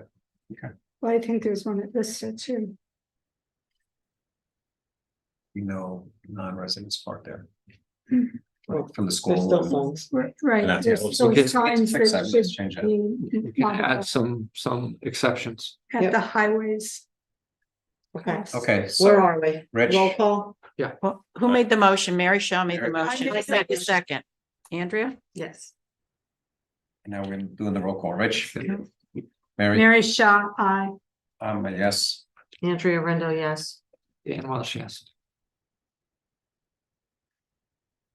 Okay, next item on the old business is we have to reset the public hearing for Oak Ridge, the project cost resolution because of the difference or the change in the project cost estimates. Which, by the way, I had a meeting with the Oak Ridge District. It's posted on our YouTube channel if anyone is interested. And I also emailed the presentation to the Oak Ridge email list. And also gave it to the property manager for him to email to his list as well. It was a good meeting overall, but I'll let the residents, they can chime in, not now though. Is there any minutes generated with that meeting? No, it was not an official town meeting. No, with it, did they just? No, whoever it's just was No, there? recorded. I emailed to the board the video link today and the presentation. So take a look at it at your leisure. It was actually very good. So we have to, because the record review suspended operations, that's where we were going to notice the public hearing last week, January, actually, well, no, it was supposed to be noticed and the public hearing was supposed to be today. But because they suspended operations, we have that requirement, 10-day requirement of notice. So we're gonna have to renotice, and the board needs to agree to renotice at the using the Westchester Journal News, which is on the new business. Please look at the Journal News for all future notices. So I'll And, move. and if you're interested in reestablishing some sort of local newspaper, please contact me because I've reached out to a former journalist for the New York Times. And she has resources on making it nonprofit, so maybe we can save our newspaper. On our organizational meeting, didn't we have a resolution with Journal News for? We did. Something? Right, It's but the you have to secretary. make the Westchester Journal News tonight as the main paper, We will. Correct. but before. Oh, before, okay, so should we jump to that? And I think, Greg, you were gonna chime in, that's probably where you're gonna. A couple things, yeah, that right now, being that your official paper has suspended publication, you need to designate it a new official paper. I'll assume it's going to be the Journal News. And then once you do that, the application or the motion would be to reschedule the public hearing on the project to the, I believe, the February 12th date. Is that correct? February 13th. Yeah. Tuesday. Okay, so we're gonna jump to that new business item. So I'll motion that we designate the Westchester Journal News as the official newspaper for the town of Lewisboro. Do I have a second? Second. Discussion? All in favor? Aye. So now we can vote on the public hearing for the 13th of February. So I motion that we reset the Oak Ridge Water District public hearing for February 13th, 2024. Second. Discussion? All in favor? Aye. Just, Greg, I guess the law hasn't caught up with, it's still old school newspapers as far as. You have to have the publication at the very least has to be weekly, and we have to have it in a hard paper at this point. So there's been some local periodicals that were weekly that have gone down. or change their publication intervals in a couple of local counties. So we always use the Journal News, I believe, if we needed a daily publication, and there are certain times you do need that, like with the eminent domain procedural law and whatnot. But we need to designate tonight, and right now your only choice for the moment is the Journal News, I believe, and you can certainly change that going forward. Sorry. Thank you, Greg. Okay, thank you, Greg. All right, so next we go into new business. So the first item are the borrowing resolutions, and the first one over there is to borrow $128,000 for the purchase of a dump truck for the highway department. This was something that Peter Rippinger had proposed, and in talking to John Winter, he's in favor of pursuing with that. So We didn't approve this before, I thought we approved it or do we last approve year. one truck and not the approved- other? Approve the budget. we approved the salt No? and plow truck. No, last year we approved a truck. Right. We actually approved 600 and how much was it, Nisha? 612 something. For two plow trucks and salt trucks. There were 279,000 each. Okay. So this will be a third truck? It's a dump. This is, already approved. 279 salt and plow truck. That is already. no, the one that's on the agenda tonight, 128,000. No, that is not. So it'll be a third truck. Correct. Do we have anything reflecting what? The I don't know if 120 John is on. I think he wasn't able to come in person. He's got a 'cause, family issue. yeah, his daughter was ill, but I don't know if he's on Zoom. I don't think he was able to make Zoom either. Do we have anything that the highway superintendent has or other source indicating what the $128,000 you're asking the bond is gonna get us? It's a Ford 550. 550. Do we have anything that it costs 128,000 all in? I can't connect to it. I think he's gonna put an invoice for this and then probably, that's the invoice value that he's giving. That was the value that was given to Yes. us. But okay, To the highway department. that's fine. That's what it was from last year we were talking about. Do we know that $128,000 gets us the truck we need with all the bells and whistles we need? We never, so when we borrowed for the two snowplow trucks at the time, we couldn't even order them. But we went ahead and we approved the borrowing for 279,000 for each truck, including the plow and the salt dump. Okay, well, now Right, based we upon the approved- cost and everything else, I'd like some. And we still don't know if The cost of those trucks has gone up. Right, as with Peter everything Rippinger else. I said. mean, we've had, I mean. and So what do you want to do? You want to hold off on this or not do it? I mean, you're the highway liaison. It says, yeah, I'm okay. Okay. No, Well, he if the wants answer, to talk to you, Rich. huh? He indicated he was really. Yeah, I just want to know that if it's 128,000, we Mhm. borrow and then say, oh, we needed A, B, and C, it's actually 165,000. And I'd like to know what we're getting for the money and it addresses what we need. Unfortunately, you can't do that today with the way things are with these vehicles. I mean, So if the answer is no, let's hold off until we get a more accurate cost, which can fluctuate, then, we do that, but then you're gonna be in the same. Well, I presume, Position. well, also, John has connections with Yorktown and as on point experience as far as, okay, we ordered something different, maybe historically, this is what it cost most recently. Or wherever else. we So I had get a conversation with him. He wanted to move forward with this. So now if you want to hold off again. No, I want to proceed. Tell me where that this pays for what we need. well, whether we can actually get the truck or not is another matter. Right. My suggestion is we go ahead with the proposal to borrow it. It doesn't mean that we're gonna go to the bank and sign the loan papers tomorrow. What it means is it will give him the go-ahead to place an order for the truck. But we don't know that the 128,000 we're asking a bond gets us what we need. And then at that point, if we need to adjust, we adjust. If not, we don't use the money. That's right. We're not binding ourselves to actually borrow the money. We're allowing John the freedom to go and price out the truck appropriately and see what we can get up to that amount. And then if we don't end up not wanting it, or it comes in too high, or something else happens, then we don't have to. buy the Even a truck. representation by him that the 128,000 gets us what we need. Do we have that from him? The amount came from him. I know that he said he was doing the research and he was calling international, he was calling like all the different trucking companies and doing his homework, so I He believe. of all of us. Right? Yeah. Yeah, Okay, so And it's I his can't- specific recommendation. I was for looking one. for it too. I So, can't open so it. his recommendation is the 128 based Yeah. upon what, Yes. to meet his needs. Okay, and I'll go with that. Okay.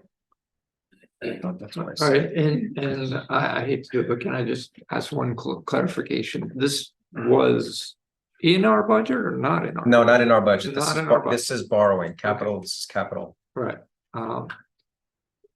And so this is.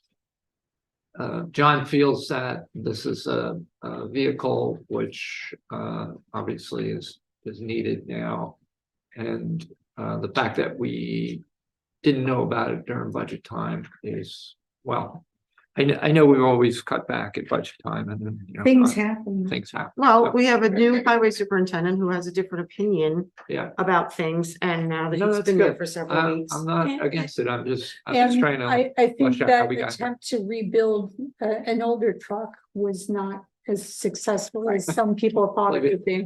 Yes. I know some of those efforts are And pretty so crazy. I learned some other Niches- things about the niches. trucks, is that a lot of the custom trucks that we have to order, were limited on from whom we can purchase trucks, because the height of our garage doors at the highway department are lower than average at other highway departments. So we are limited on how high and the trucks are that we can buy. So when we customize them, they end up being more expensive because we have to get lower trucks that actually go into the garage. So based upon the representation and research of the highway superintendent, I'll move to approve the 128,000 borrowing resolution for purchase of a dump truck for the highway department. Second. Discussion? All in favor? Aye. Aye. Doing the Roll call Yeah. again. Rich? Yes. Mary Shaw, aye. Tony, yes. Andrea Rendo, yes. Dan Welsh, yes. Okay, I'm gonna skip the bathhouse one for now, just quickly go to the $30,000 borrow resolution for the purchase of AEDs in the storage cabinet for Parks and Rec Department. This is, Nicole presented this in her capital budget request. You want to get up to the mic and I'd like to clarify though that it says an AED in cabinet. It is 7 AEDs, 5 cabinets for $30,000. And you said the approximate cost is $2,500 per, and this is a state law that we have to have in place by the Legislate. camp season as to. Correct. Governor passed legislation in November. And I think we have 180 days for that to be. The clock is ticking. Yeah, the clock is ticking. And so day camps and youth sports have to have AEDs. And I did speak to Advantage, who I did receive the quote from. They have them in stock. So back in August, they were 16 weeks out. So we are in much better condition right now. They're the same AEDs that we have in all of our buildings. And the cabinets would require a user to call 911 to retrieve the AED. So they already have to state their name and the emergency, which then gets the first responders en route, and then they get the code to access the AED.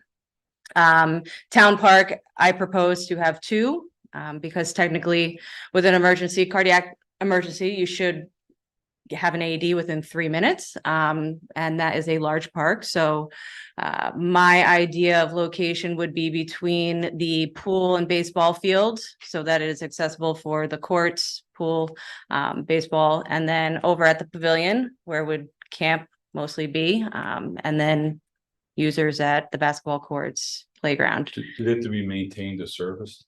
They do, they have to be checked. There's a big light and it says battery okay. After the basically, right, you know, they last, I'd say at least 3 to 5 years. That the batteries need to be replaced, and it clearly tells you. The pads have expiration dates, so we just need to know when they expire and make sure that we have new sets on hand. And then once you use them, you have to replace those. And this is state of the art what we're getting. It hasn't changed the technology in the last few years. I have no idea. The AEDs that I got priced on do have Wi-Fi connectivity and they are dual language. So they're up to date. And then my other proposal, I originally was only going to have one at Onitru, but now after thinking, to believe we need two. To have one over at tennis and then one down at the pavilion. Vista needs one. LES does need one for camp there. I was told that traveling camps do not need an AED because they're on a bus and it's considered an active sport at that time, and non-active sport. So you would utilize the AED at the trip locations that they are at. If we have the additional funds, I am considering still purchasing one without a cabinet, just to have with So it's a them. total of 7. There were originally total 7. If I get the full 30,000 and the price still does not increase, I would potentially get 8, just to have. I'll make a motion to approve the 30,000 borrowing resolution for purchase of AED and storage cabinets for Parks and Rec. I wanted to mention. No, you can do it. I'll second. Discussion, all in favor? Aye. All right, so now let's jump to, roll call again. Yes, Rich. There Aye. Mary, Mary Shaw, aye. Tony, aye. Andrea Rendell, aye. Dan Welsh, yes. Okay. So next we have the $600,000 borrow resolution for the pool bathhouse. And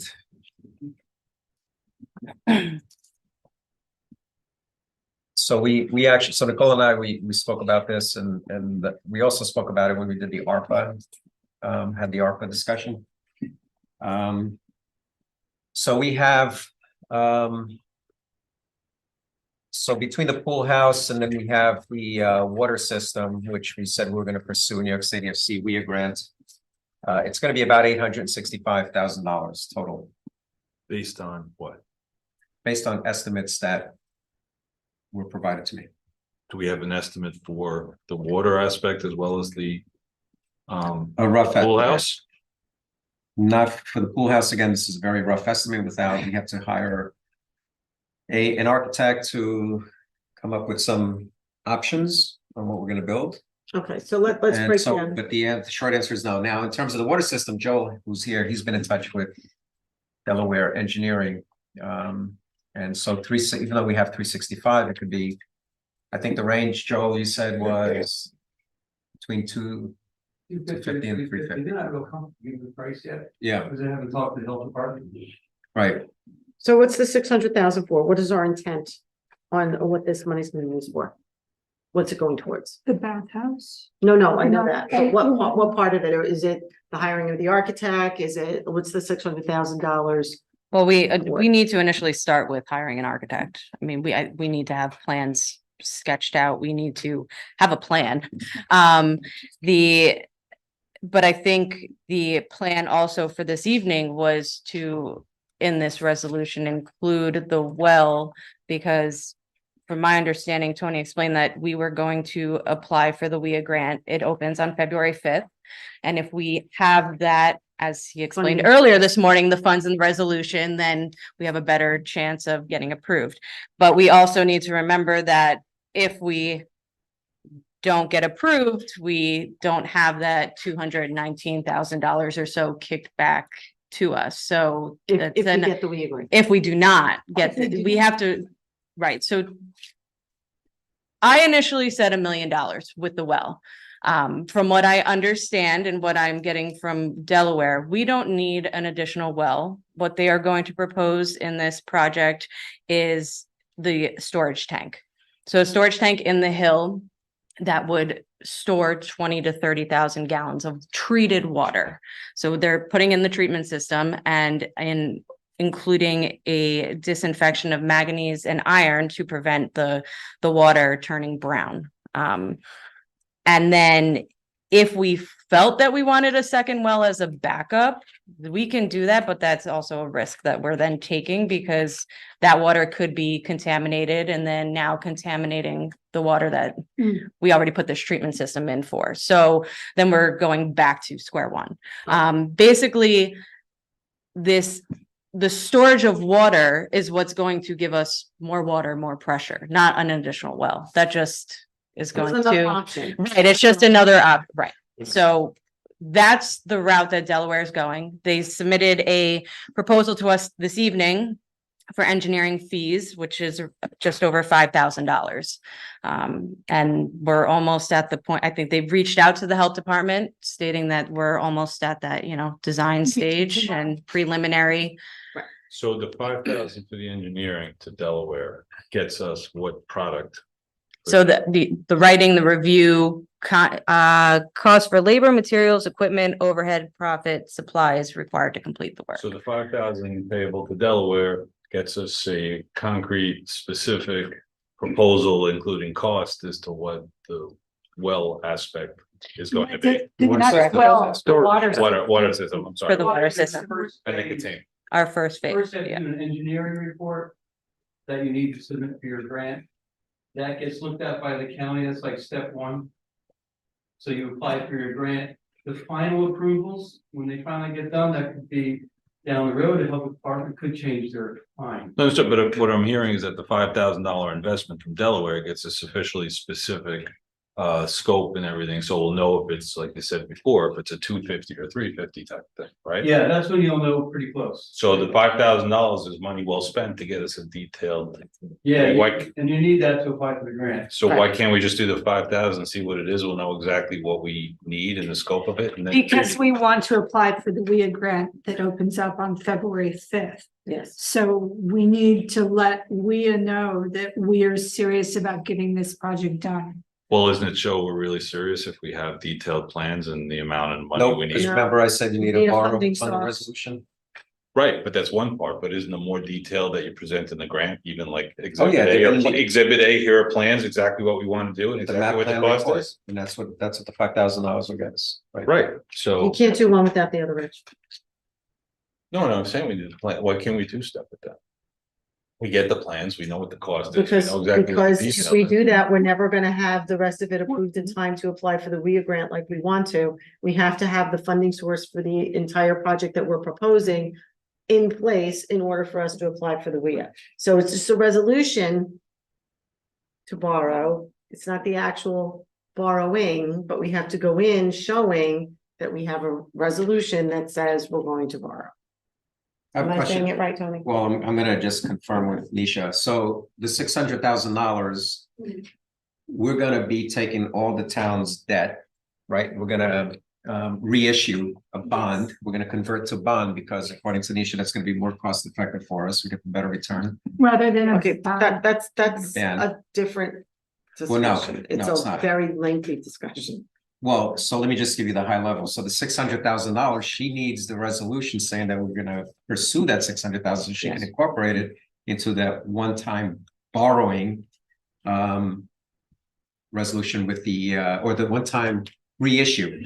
Reissue the bond. Yes, with the bond. And that needs to be done one time, because if we hold off on the 600,000, correct me if I'm wrong, and we decide 2 months from now, at that It'll be point, too late. you know, and we would have to put in another bond request, Yes. which will cost us More. additional fees. Yeah. Okay, so my question is, why not do the 865 rather than?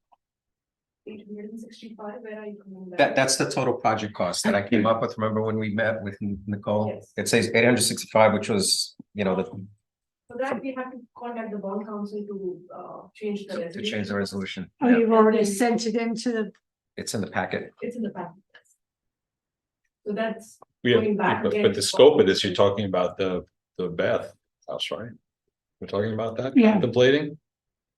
The bathhouse and the wall. And the water, right? Well, the bath this is not a good faith estimate for this amount of borrowing. If you want to carve out for the aspect, because we have more of an educated idea what it's gonna cost, that's fine. We can always borrow more, but not use it, Yes. right? We could say that we're gonna borrow more. We have then that chunk of money if we need it, Correct. but we don't have to use it. There's no obligation. Not obligation for a ban, it's a high amount of time, I think 3-4 years. With the bonds, you have to do it within 2 years, you have to utilize all the money. great, we need this bathhouse. So Mary's how do I? I'm not hot on it. I want to invest in the infrastructure of our town. The town park is so important for all of us.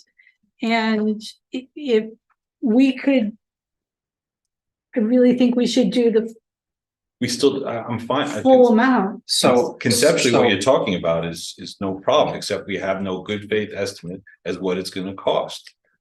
We Just like don't we know just what the did. pool bathhouse is gonna cost. Just like with the trucks. just No, like no, with no, a truck, Oak Ridge Road. what we have, well, with a truck, what we have is a representation of a highway superintendent who's done research and has experience as to what it's gonna cost. With respect to the defibrillators, we have what we have there.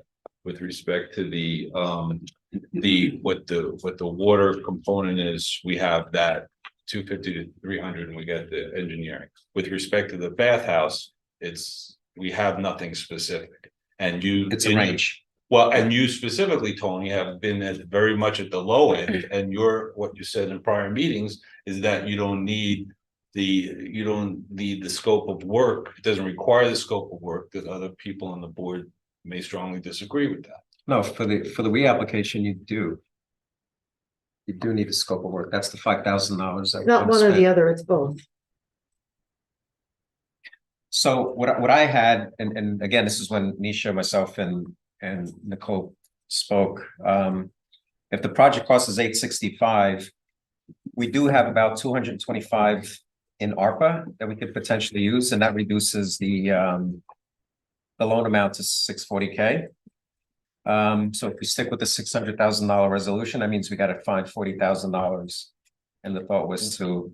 What are we take that from the doing general as far fund. as the bathhouse in this amount of money that we're talking about borrowing? What are we doing?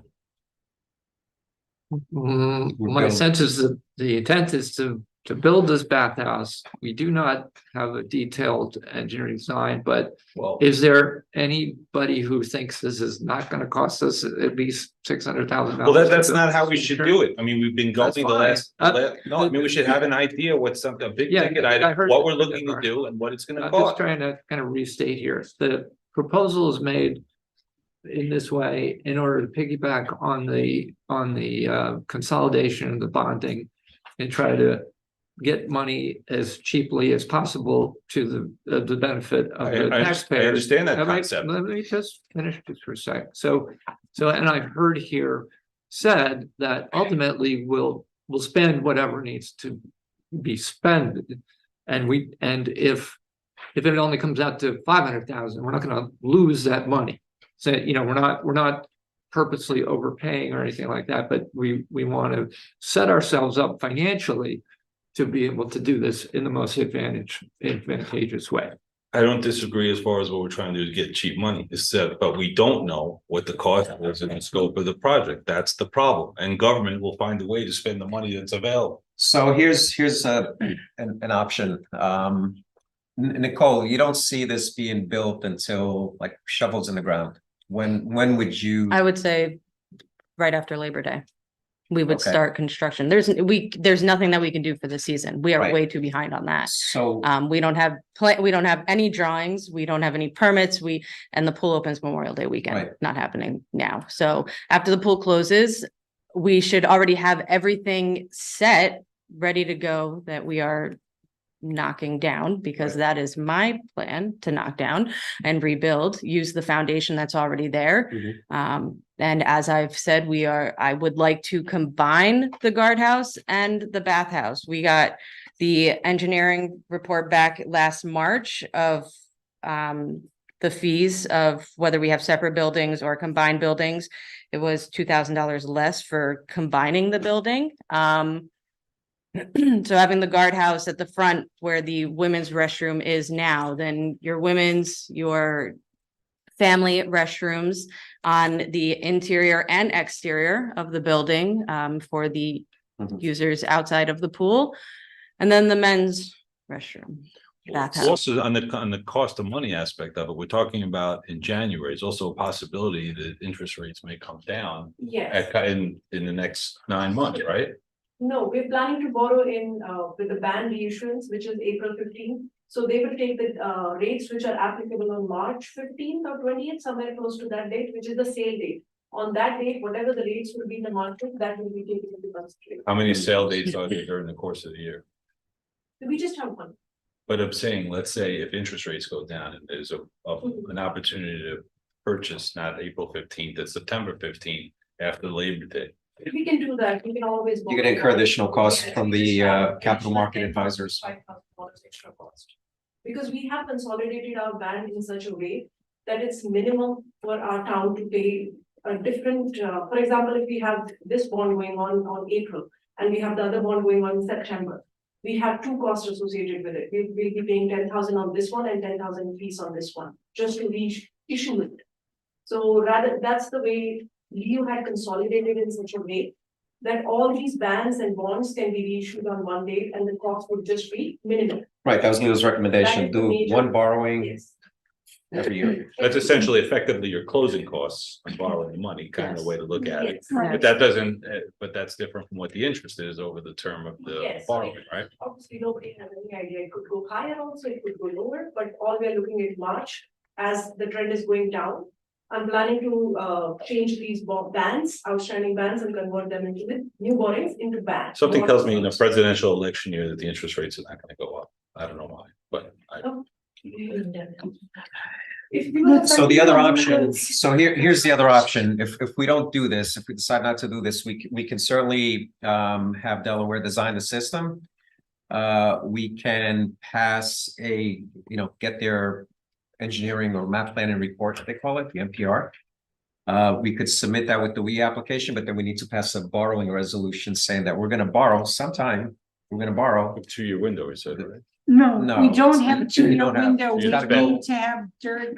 We need to have Before we shovel send in the in- dirt in September. No, before we send in the application to New York State, we need to pass that resolution. So that's part of the application. So we're just saying that, yeah, the town is behind borrowing, 600, 800, whatever number we think is gonna be the right number. But to your point, it'll be a closer number to the actual cost, because at that point we'll have an estimate from Delaware. But then that means that the borrowing itself needs to take effect per the strategy that we've been using for years. Yes. Next year. So I'm sensing that there's some trepidation at the, delaying this. And that, if I'm not mistaken, and the sense of the board, other than Rich, might be to go ahead. Is it worth just testing that? And Well, I'm just looking about the borrowing that we've done. We were talking about the bond, the 2.1 million, and we didn't know exactly what that was getting. Now we have the Oak Ridge thing, which is $1 million plus more. And I just, we're talking about millions of dollars here. I just like to know, and I'm fine borrowing something that's going to improve the infrastructure. I'm fine behind the policy. I just like to have some good faith idea as to what we're doing and what we're getting spent. Right, so, and That's the all. problem you could encounter is you get an estimate from Delaware after they do their work on what the cost is gonna be. And then when you go out to bid and you get the bids, it's completely different. Absolutely, but for example, there's something did they do something comparable in Bedford? A similar scope of project on this? I don't know. I thought that. We I'm just saying code now. something. For water? Bathhouse? Or is there anything is there anything area that we can get some kind of indication that they're not reinventing the wheel, somebody's done something in the area? Well, we can, You want to Katona Pool has a beautiful bathhouse, but they've spent a lot of money. That's beautifully timbered beyond what, we can have. Nor do we have the footprint for it. So It's unique to us. Yeah, Rich. I right. understand what you're saying, but it's unique to us. It'd be different if we were putting up like. Right, there's got to be Fire some kind trucks of or- engineering or whatever wise, like any kind of builder, or somebody in the trades, there's got to be some way to do some kind of good faith calculation. And and you know better than me, Tony, from engineering. Here's our square footage, here's the amount of materials we're gonna need. Well, that's why, here's the time and I labor. mentioned Delaware Engineering, but it's an architectural firm that we have a quote from. They're the ones that need to do that for us. And that's gonna cost us, $20,000+. Well, that may be money well spent as far as based upon the scope of what we're talking about doing and doing it right. I want to. No, we gotta do that anyway, I right? want to invest in something that's gonna be set for the next generation So the question is, do you want to have money set aside, and once we go through the architectural work and we get approvals from the Department of Health on the water system, that we can actually go to bid and start the project? That's the question. Yes. I just want to. Very.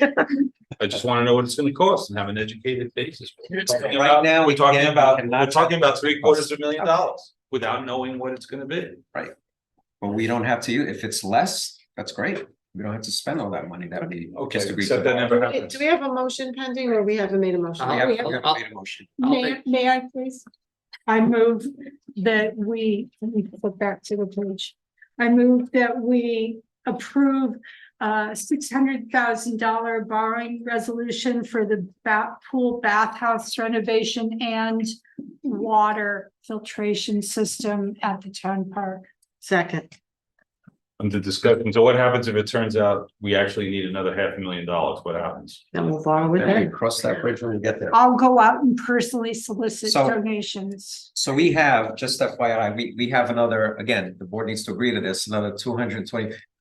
The amount, last time we spoke, we had $533,000 from ARPA.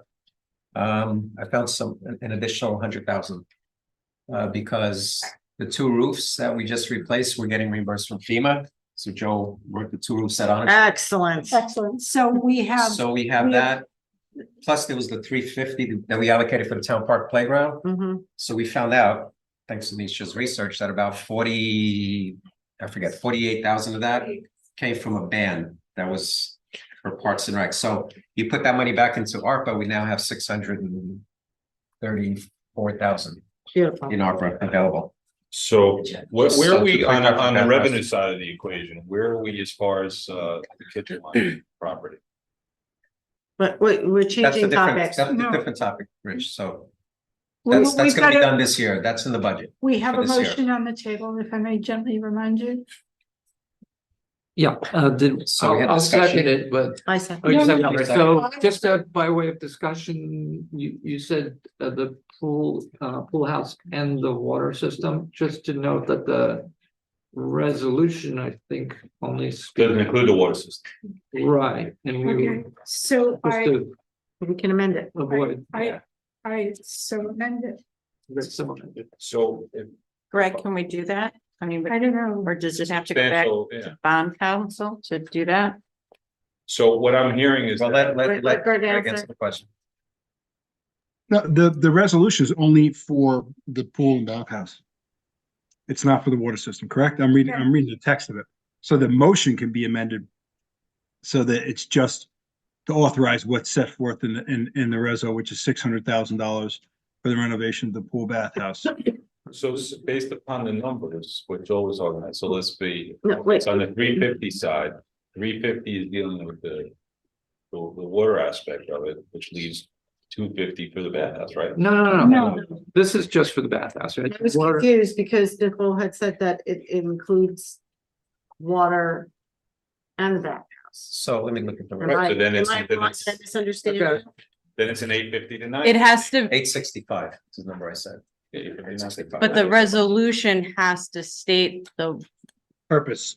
the water system. Yeah, so Because we will not get the funding when we apply for WIA, if renovation we get the approval. bathhouse, so it needs to be reworded just to include.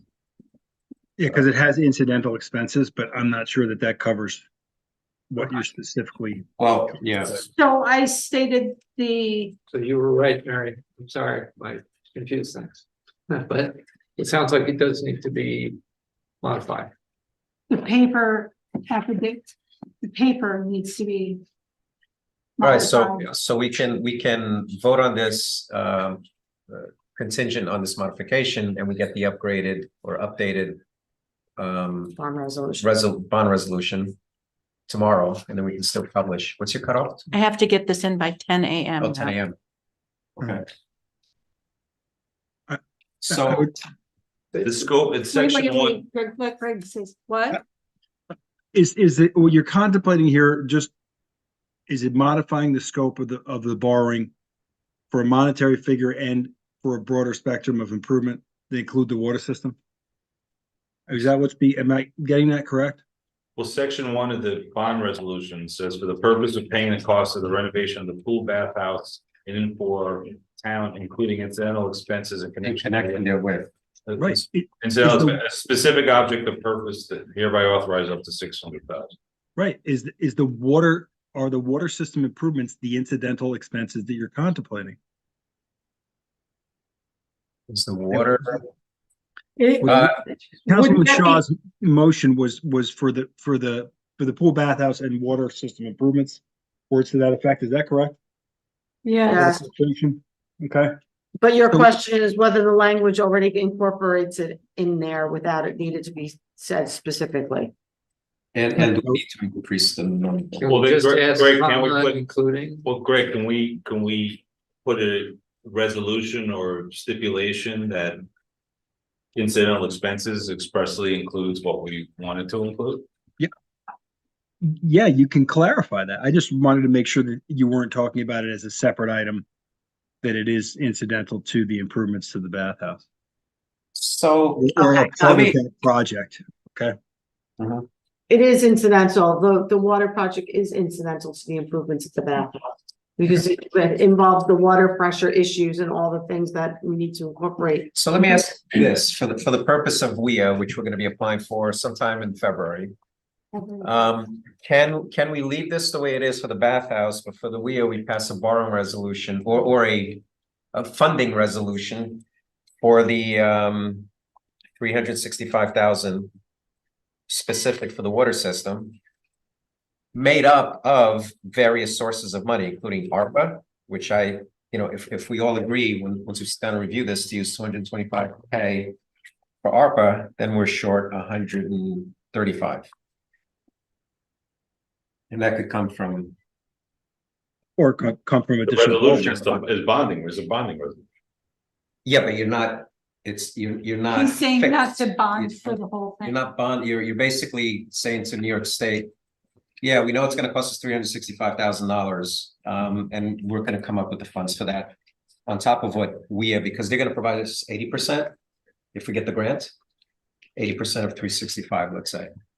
So that's, whatever it is. Or 60. I thought it was 60%. I'm sorry, 60, you're right, 60%, 80% is something different. Yeah, so it's 60%. So the 60%, so the 40% that we won't get, we need to come up with that money again from general fund, but we could, at that point, we can potentially add that additional borrowing next year. Okay, but your question was, should we Should- do an additional? Should we leave this the resolution? way it is? And then once we get ready to apply, maybe at the next board meeting, we do a resolution, a funding resolution for New York State EFC. So that you're encumbering the rest of the anticipated costs. Correct. I think that's the safest way to do it, if you're inclined to consider the motion you have on now. Okay. So let's do that. The board agrees. I'm now confused what we're contemplating doing. Separating out the bathhouse from the water system. And the paperwork for the WIA grant for the water filtration system, we would do next meeting. As far as the funding resolution goes. This And the WIA grant today, application is due when, February? It Well, we starts, don't know. opens February 5th. starts February 5th. And so the 600,000 would be just for the bathhouse. And it would be bonding for the. So we can leave the bond General resolution number. as is. Correct. Got it. We leave the bond resolution as is. So you're flipping the order, it's 600 and then the next 365, is that what? Right. But some of that 365 would come from the ARPA funds and the general. Again, I use Oak Ridge as the example. We passed a borrowing resolution of 1.93 million in October of 21. We never borrowed that amount. But EFC says, oh, great, you're willing to finance this project up to 1.93 million. Regardless of where, and it says the funds are going to be sourced from a combination of grants, CFC, and other bonding. It shows we've got skin in the game. Right. I know, there's no issue as far as having So skin maybe in do the you game. wanna look at- It's just, we don't know, we still don't know what. Well, your motion is good for this, for the 600,000, Okay. I think. Right, no, but she meant she changed the wording. I added water filtration. Now she's system. changing it. Okay, so your new motion. You can make a motion to pass the resolution as pre-filed with the clerk for the $600,000 borrow. That. That way, That's- there's no, that's- okay, there's no question about what it's. Do I need to withdraw the motion I made? I would say yes, because you had a second on it. Okay, I move to withdraw the motion that I previously made. Second. Discussion, all in favor? Aye. So motion withdrawn. I'm opposed on, I still don't. No, that's opposing the withdrawal of the motion? She- I still, because I still haven't gotten clarification on that. He's against the whole thing. No, I'm not Okay, against, no, I'm not that's against it, I'm fine. against spending the money on what I know we're getting. Rich, we were just withdrawing Mary's previous motion. Yeah, That was so- what we were asking So you the, to. so the one that's on the table is the 600,000 for the bathhouse. That's without- correct. We Without haven't anything, made, we haven't made that motion again yet. so, okay, so we're just, I'm agreeing with the withdrawal of it, right? Is that Yeah, correct? that's all. Okay. Yes, okay, thank you for clarifying. We agree to the withdrawal of the Yeah. revised motion that Mary presented. Yes, Yes. okay, now we're up to, Now I move. you got all that, Janet? Do you want to check on Zoom to make sure everybody agrees with us? Just understand. All right, so I move that we approve the resolution as written by the town and submitted by the town clerk. For submitted by bond council. council, Town- As pre-filed with the town clerk. it's pre-filed. as pre-filed with with the the town town clerk, $600,000 for the town schoolhouse. I'll second. Oh, that's your. yeah. So where, all right, so you're motioning in second, okay. Discussion. We still have no indication of 600,000 gets us what we need. Correct. All right, roll call. Roll call. Rich, No. Mary, Mary Shaw, I. Tony, I. Andrea Rendo, I. Dan Welsh, aye. Okay. All right. This is. I heard that.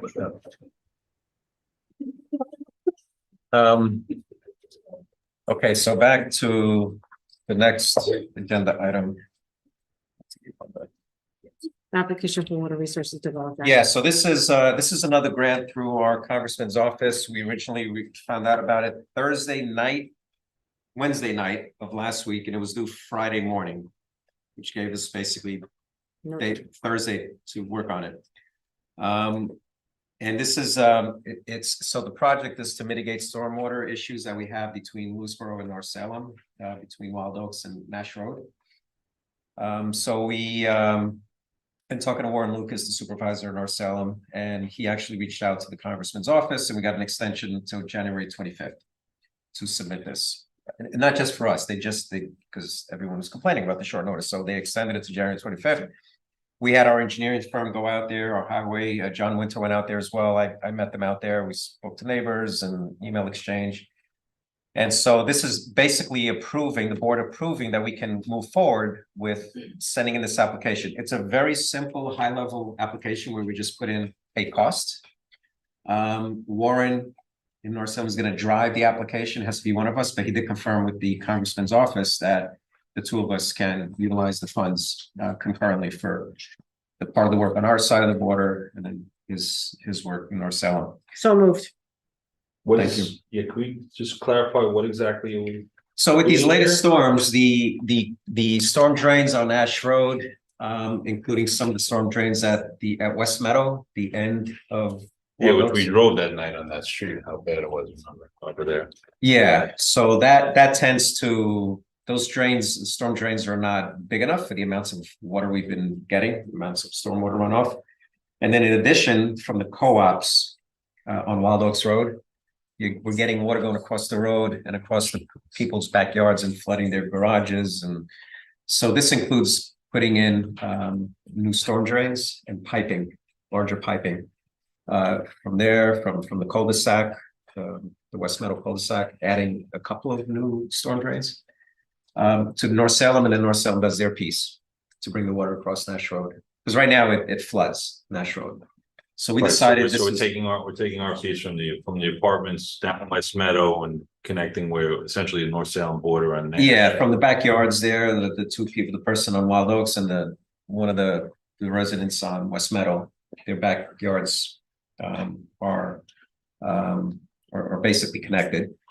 And we're gonna reduce the flooding there by putting in this new piping and new storm drain. And then on the cul-de-sac, we're gonna add to the existing storm drains and run piping from there, larger piping. Instead of 15-inch piping, it's gonna be 24-inch. If we can get this grant. Correct. So we're gonna put that in. It's a new funding opportunity from our Congress. And it's called the, what's it called? Water Resources Development Act. And it's very limited to, I think for the Congressman Lawler's office, it's only 6 projects, I think, in his district. All right, so it's authorizing moving forward the application. Yes, Okay. I moved. Okay, Second. discussion, all in favor? Aye. Aye, okay. Resolution approving the intermunicipal agreement for Thrive. That's the Bedford Lewis Pound Ridge Tri-Town Drug Abuse Prevention organization. So it's authorizing the supervisor to sign that agreement. It's in our budget, so For the 6,000, that's for our company. And I'll second. discussion, all in favor? Aye. Next is appointing Savannah Usher and John Odermatt to the Emergency Management Committee, and Mary, you've been involved with that. Yes, I move that we appoint these two well-qualified people to the Emergency Management Committee. Second. Discussion, all in favor? Aye. Aye. We did the newspaper. Next is approving, this is also for Nicole, it's approving attendance at New York State Recreation and Park Society Conference, April 14 to 16, at cost of $1,500, for conference and hotel. Cost is actually a little more, right? But there's budget money for it. I was gonna say, it was in the budget. I thought it was in the budget. It's in the budget, right? So 15, yeah. Second. Discussion, all in favor? Aye. Oh, this is more. American Camp. Okay, approving attendance at American Camp. Oh, that's the other one, sorry. That's the other one, yeah. it was in the back. Yeah, that's one that was not budgeted for, but Nicole has a source of funds from one of her budget For lines. the 820, so moved. Yeah, discussion? Oh, Oh, do I have a we- second? I'll second. Discussion? All in favor? Aye. Aye. And next is someone please motion to authorize the supervisor to sign the copy of lease agreement. So moved. Second. Discussion? All in favor? Aye. Okay, public comment number 2 for the new business agenda items. Would anyone like to speak about the new business items? No? How about on Zoom? Yes.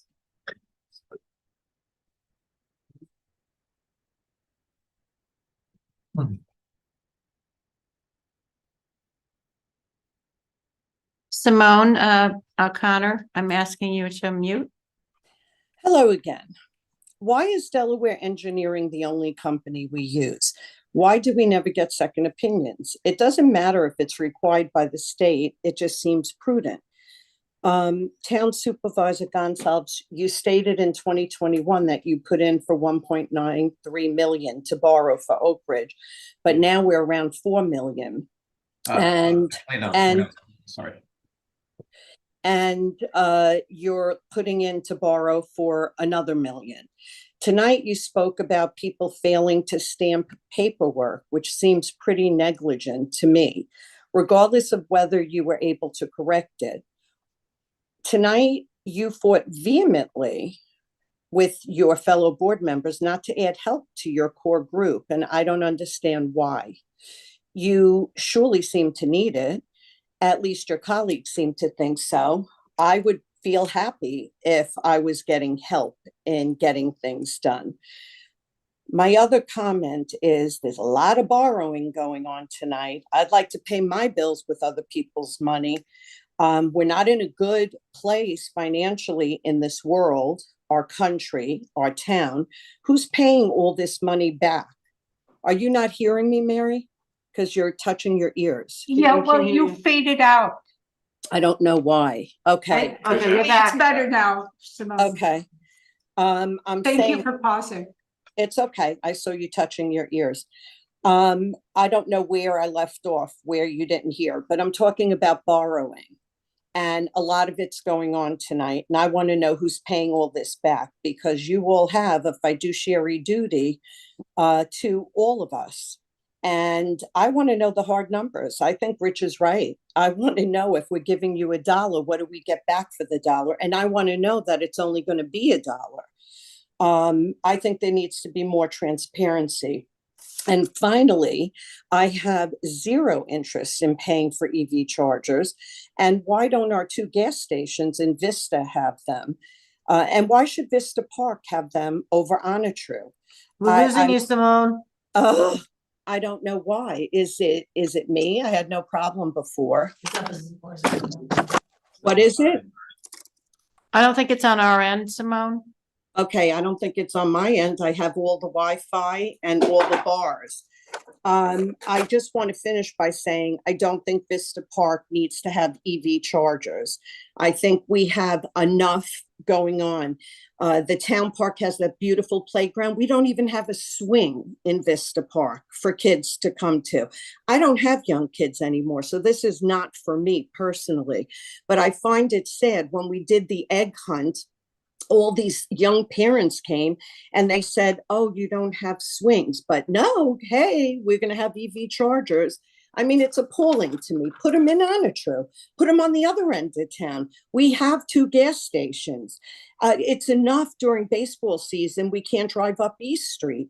It's narrow. You're going to have accidents. And now we have people coming for EV chargers. And I want to know why they're not going in Onatru, and if it has anything to do with the former town supervisor living there, or that we have a councilwoman with a hybrid on my end of town. This. Your time is up. Well, it's up because you didn't hear me and I had to keep pausing. But thank you, Tony. Your grace is charming. Thank you. Thank you, Simone. Thank you. Anybody else on Zoom? No. Last chance here.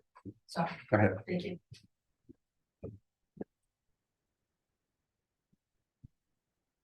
Beth Uretsky, Golden Bridge. So as I was just listening to the meeting tonight, and thank God you guys made it through your agenda because I didn't think we were ever going to get done tonight.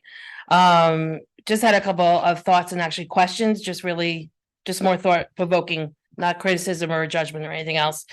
In terms of the town truck, Rich has got a point. What is the paperwork? I used to work for government. I used to do purchasing, and never do we ever say, okay, let's approve without having some sort of piece of paper in front of us for the board to see, to say how much it's going to cost. Yes, prices change. Yes, we know prices change all the time, especially nowadays post-COVID. However, in that proposal that should come from wherever John's looking to purchase the truck from, should say prices good through and a date, and an expiration date. Obviously, you guys need to talk about it. Obviously, you need to approve it. Obviously, you need to look at the details. Absolutely so. So the date should be held for like 30 days, 60 days, whatever it is. But at least that way you guys are all looking in black and white and voting on something that you actually have in front of you. So Rich, I commend you for questioning the way you did. The other thing I'd question is there a state contract? Can we purchase off a state contract? How many other things can we purchase off a state contract to maybe save our town a few dollars? And the last question I would ask about the town truck is, and maybe you were mentioning it or knew and I just didn't hear, is this a replacement or is it in addition to? Yes, John is new, no doubt about it. When you have someone new, you're going to have new ideas. Doesn't make them bad, doesn't make change bad. Change could be good. Question is, if it's in addition to, okay, well, what is his plan? How is he rerouting everybody? What is his plan to use that truck? What is he looking to do? Again, what is Lewisboro getting for having this kind of expenditure? If it's a replacement, okay, well, if that truck needs to be replaced, how many other trucks need to be replaced? Does he have a game plan? Does he have a 3-year, 1-year, 3-year, 5-year game plan? What else needs to? Let's start thinking a little forward. In terms of the town pool, just food for thought. I've seen other towns in other states have some sort of sponsorship. Just throwing it out there because it's the only one I really know of. Mercedes-Benz, we know, is a big deal for Lewisboro. Could it be the Mercedes-Benz snack bar, the Mercedes-Benz pool, the whatever, for a sizable sponsorship or donation, in addition to any other businesses that we have here? And the last thing I just want to bring up were the EV chargers. Yes, in Golden Bridge, as we know, they look horrible. At nighttime, it looks like a Six Flags Great Adventure ride that you're going to submit a ticket for. They are neon green, glow in the dark. It looks horrible. Yes, they're used often. We've all seen them. I would propose that we are very careful about the aesthetics how we set forth in any location that we're going to, place these EV chargers. The rates that have been mentioned tonight, I know you guys voted $28,000. Are those current rates or are those rates from the 2019 that we kept hearing about last time we discussed? Last couple of things real quick. Maintenance, who's responsible? Is it us or is it the company? And when it comes to charging, can we set it for residents or one fee as opposed to non-residents be a higher fee? Thank you. Thank you. All right, anyone else? Last, no, okay. All right, so next we have, approval of claims. So I'd like to motion the approval of claims. Second. Discussion? All in favor? Aye. Aye. Okay, polling of the board. Rich, start with you.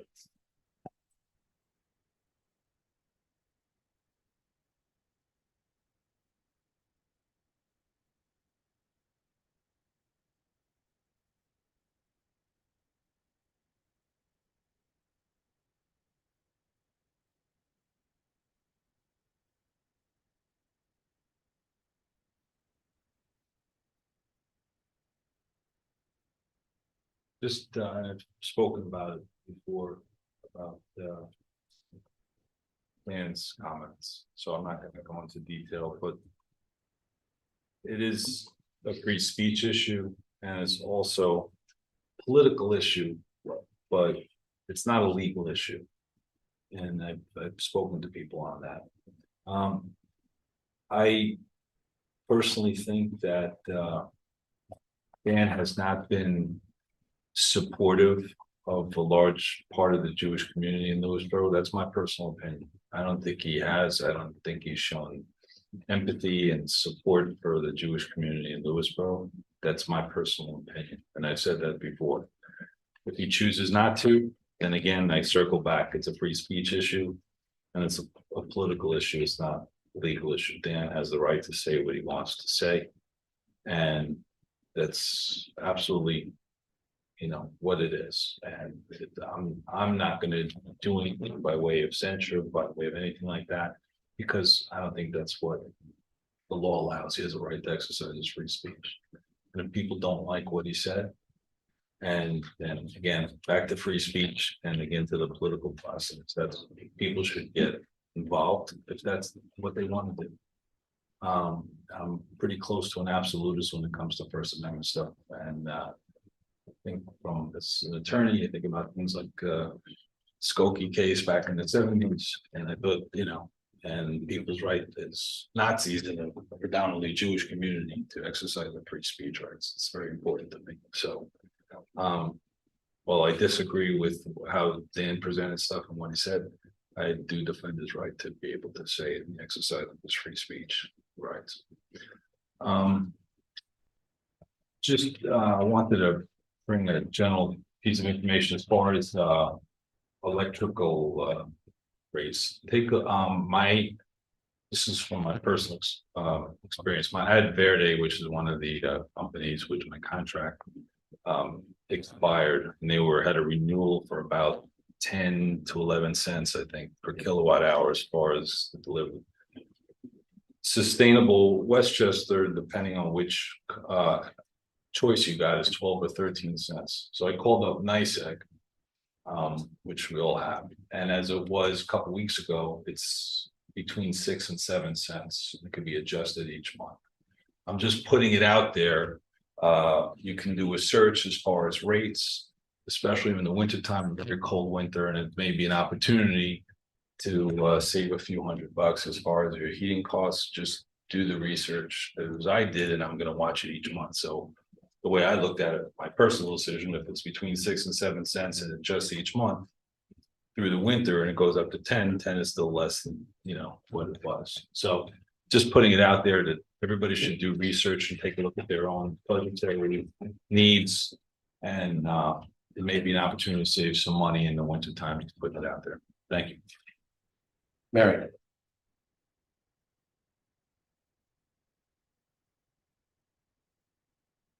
Let the record state that I charge my car at home. I also feel strongly about the right to free speech and the constitutional right for free speech. The hashtags are not something that I agree with personally. I really have a problem with those hashtags.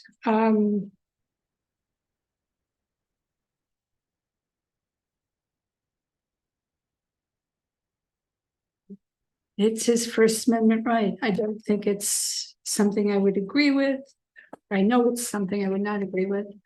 I went to a celebration honoring Martin Luther King, and it was interfaith with the American Jewish Council and the Calvary Baptist Church in White Plains, and it talked about the 6 principles of nonviolence, and I choose to follow those principles. And one of them is love, and I continue to choose love. As hard as it is sometimes. Anything else? I'm sure I'll interrupt you. It's okay. First, I'm going to start with the final comprehensive plan workshop, which is scheduled to take place on January, week from tonight, January 29th, 7:30 in the townhouse and on Zoom. So we're doing a hybrid. Please, I'm asking all of you out there to please go and review the draft comprehensive plan and the draft zoning code amendments. I know that a few community members have already reached out to me wanting to know how best to give their input. Please read them and please give your opinions as to those changes or those recommendations for change. There are drafts, and also just keep in mind that just because the draft is or is not adopted, when those zoning amendments come up, they're subject to amendment, they're subject to public hearing, and we can go, that'll give you another opportunity to come in and voice your opinion on each one individually. So what's the mechanism for people that want to participate to present their input? There's going to be a question and answer period and for public feedback. Okay. Both on Zoom, that's my understanding, via Zoom and in person. And it's good practice for you to contribute to this final comprehensive plan, so you can get in the swing of it for when we have the zoning public hearings.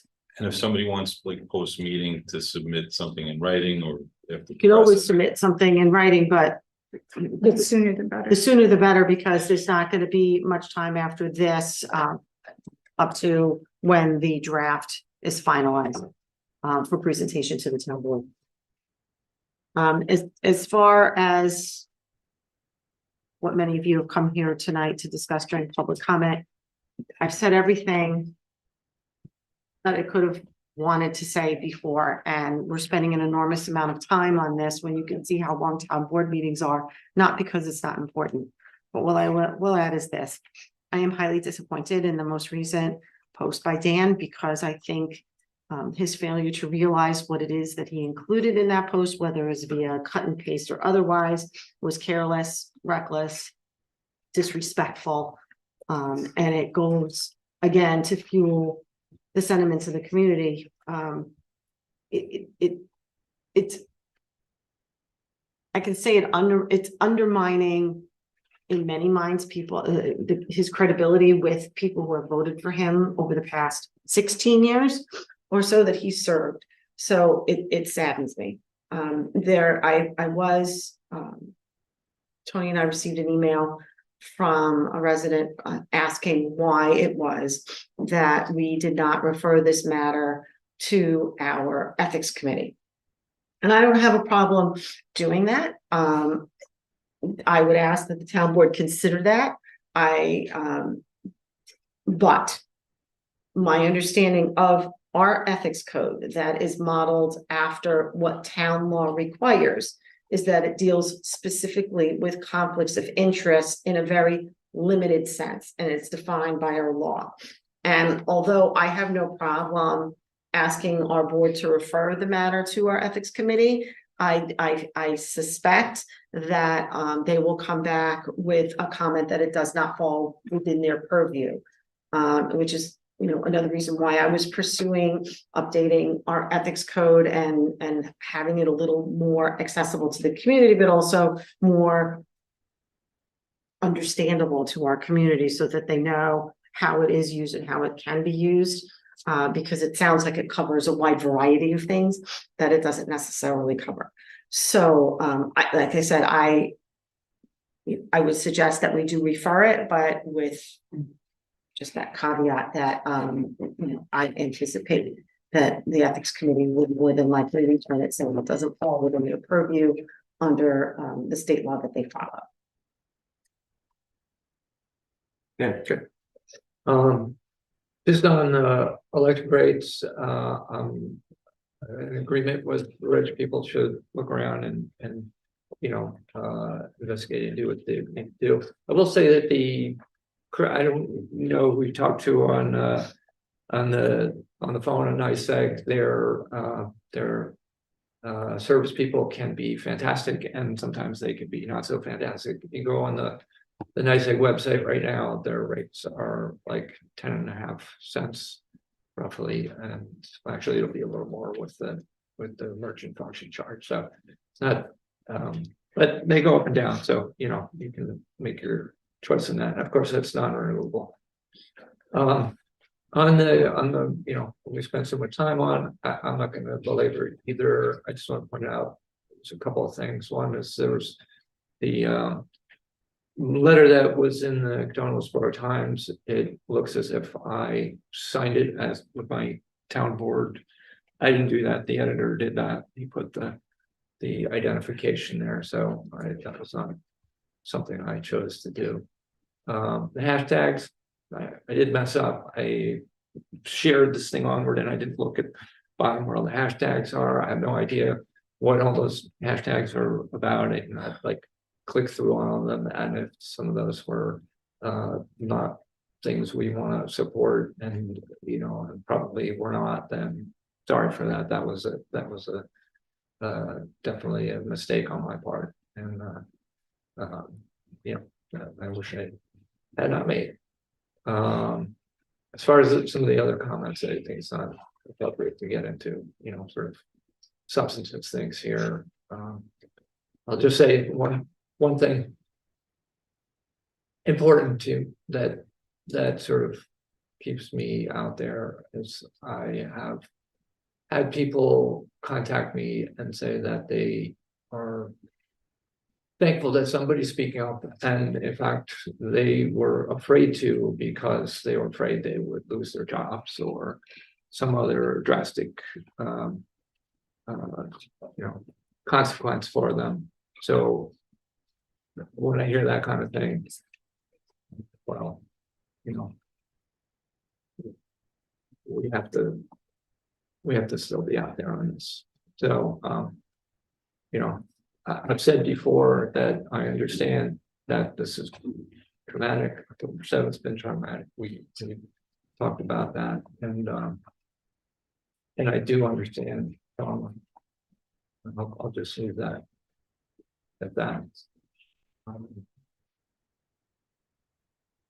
this is a tough situation. So I'll just leave it.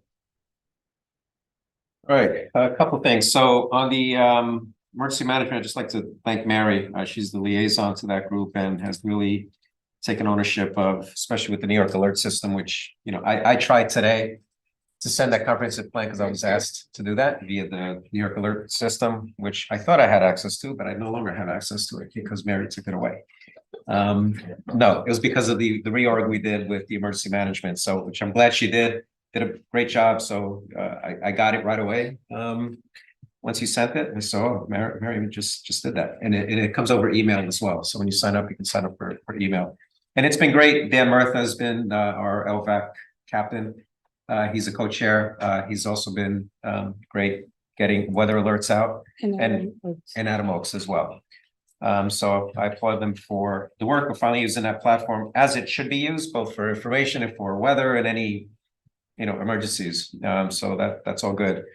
On the truck purchasing, just to correct a couple of things. So yes, these trucks will be ordered on the state contract. Before they are ordered, the town board needs to approve the ordering, right? So we approved the borrowing resolution. But once we find out what the cost is gonna be, we then need to approve whether or not to move forward with it. So that's but yeah, it's always on the state contract. If not, we have to go out to bid. And this was something that was a request from Peter Rippinger, not John Winter, right? So he came on and we had these requests. In fact, there were 2 trucks, but I convinced him that he didn't need the second one, so he's only getting 1. And the second truck was a smaller vehicle. And let's see. The pool sponsorship, yeah, I think that's a great idea, and I think we should pursue that. It's if we don't have to use that money that we just authorized borrowing, we don't have to. But I think that's an excellent Yeah, idea. we mentioned that at a prior meeting. Greg said there was nothing, if I recall, Stopping us, yeah. prohibiting us from doing so. Right. So Sponsorships is different than fundraising. for all those trust fund people out there, please contact us. Babies, yeah. We won't discriminate. They don't have to be paid. Okay, good. Yeah. So on the issue with Dan, I mean, I met with a couple of people this afternoon. They brought to my attention these hashtags, which, to be honest, I didn't see them. Council did not, as far as I know, did not reach out to Dan to take them down. I did not reach out to Dan. I didn't even talk to Dan after we met. I actually, someone pointed them out to me and I'm like, oh, okay. So I went in there, I pulled them out. And I even said in my, huh? I was gonna say, yeah, someone asked him, an elected official. Okay, so yeah, and I even said, I said, well, I learned something. I learned what one of those hashtags that was mentioned to me, what it meant. And I didn't know that. So I could have seen it and not think twice about it.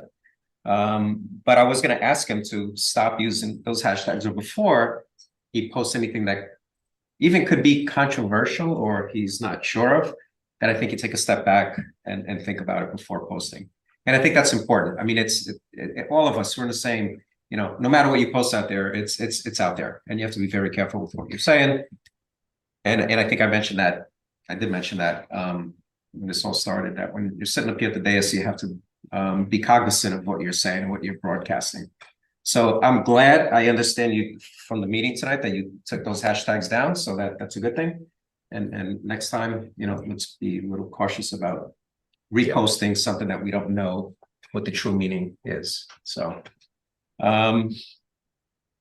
let's see, what else do I have? Yeah, I'm glad that we're finally kicking off the pool house thing, and it's something that's been talked about for a long time. When Dana was here, and now Nicole's the head of the department, and so we're gonna make it work, and and that's gonna improve what we call the jewel of Lewisboro, which is our town park. So looking forward to that work starting. Not true, the jewel of Lewisboro. I don't know, ever since we put in that playground. I mean, and just the playground comment regarding Vista, we did take a look at, that was the only playground that we found didn't need to be replaced. So True was upgraded, we spent about $90,000 there. And at the time we did a survey, it was when Dana was here. And I walked with her to one of the parks and we had a playground rep. If we need a swing, we'll get a swing. This is the first time hearing that we need, a swing. I forget who mentioned it. Simone mentioned it, yeah. So yeah, let's get a swing there. But that was the only playground that didn't need to be touched. It was big enough for the size of the park, and we spent $90,000 on the True. We put in we replaced the town park playground. We put in a new park at Fox Valley, which never had a playground. Yeah, so I think we even investigated, reusing what we had at the town park with the old one and shifting it to the Vista Park, but we were told that it wouldn't be safe, that the old pieces weren't up to code. Right. Yeah, there was an engineering report done, and it didn't really. So safety was an issue. We want our kids to be safe, of course. So I think that's all I have. So next meeting is Tuesday, February 13th, here at the townhouse at 7:30 p.m. And then we're going to go into executive session. So I'd like to motion to go into executive session for committee interviews and personnel discussion. Second. Discussion, all in favor? Aye. So thank you all for coming out. Thank you folks on Zoom, folks here. Oh, yeah, Greg, do you want to call my office, my landline in 5 minutes? We can just carry.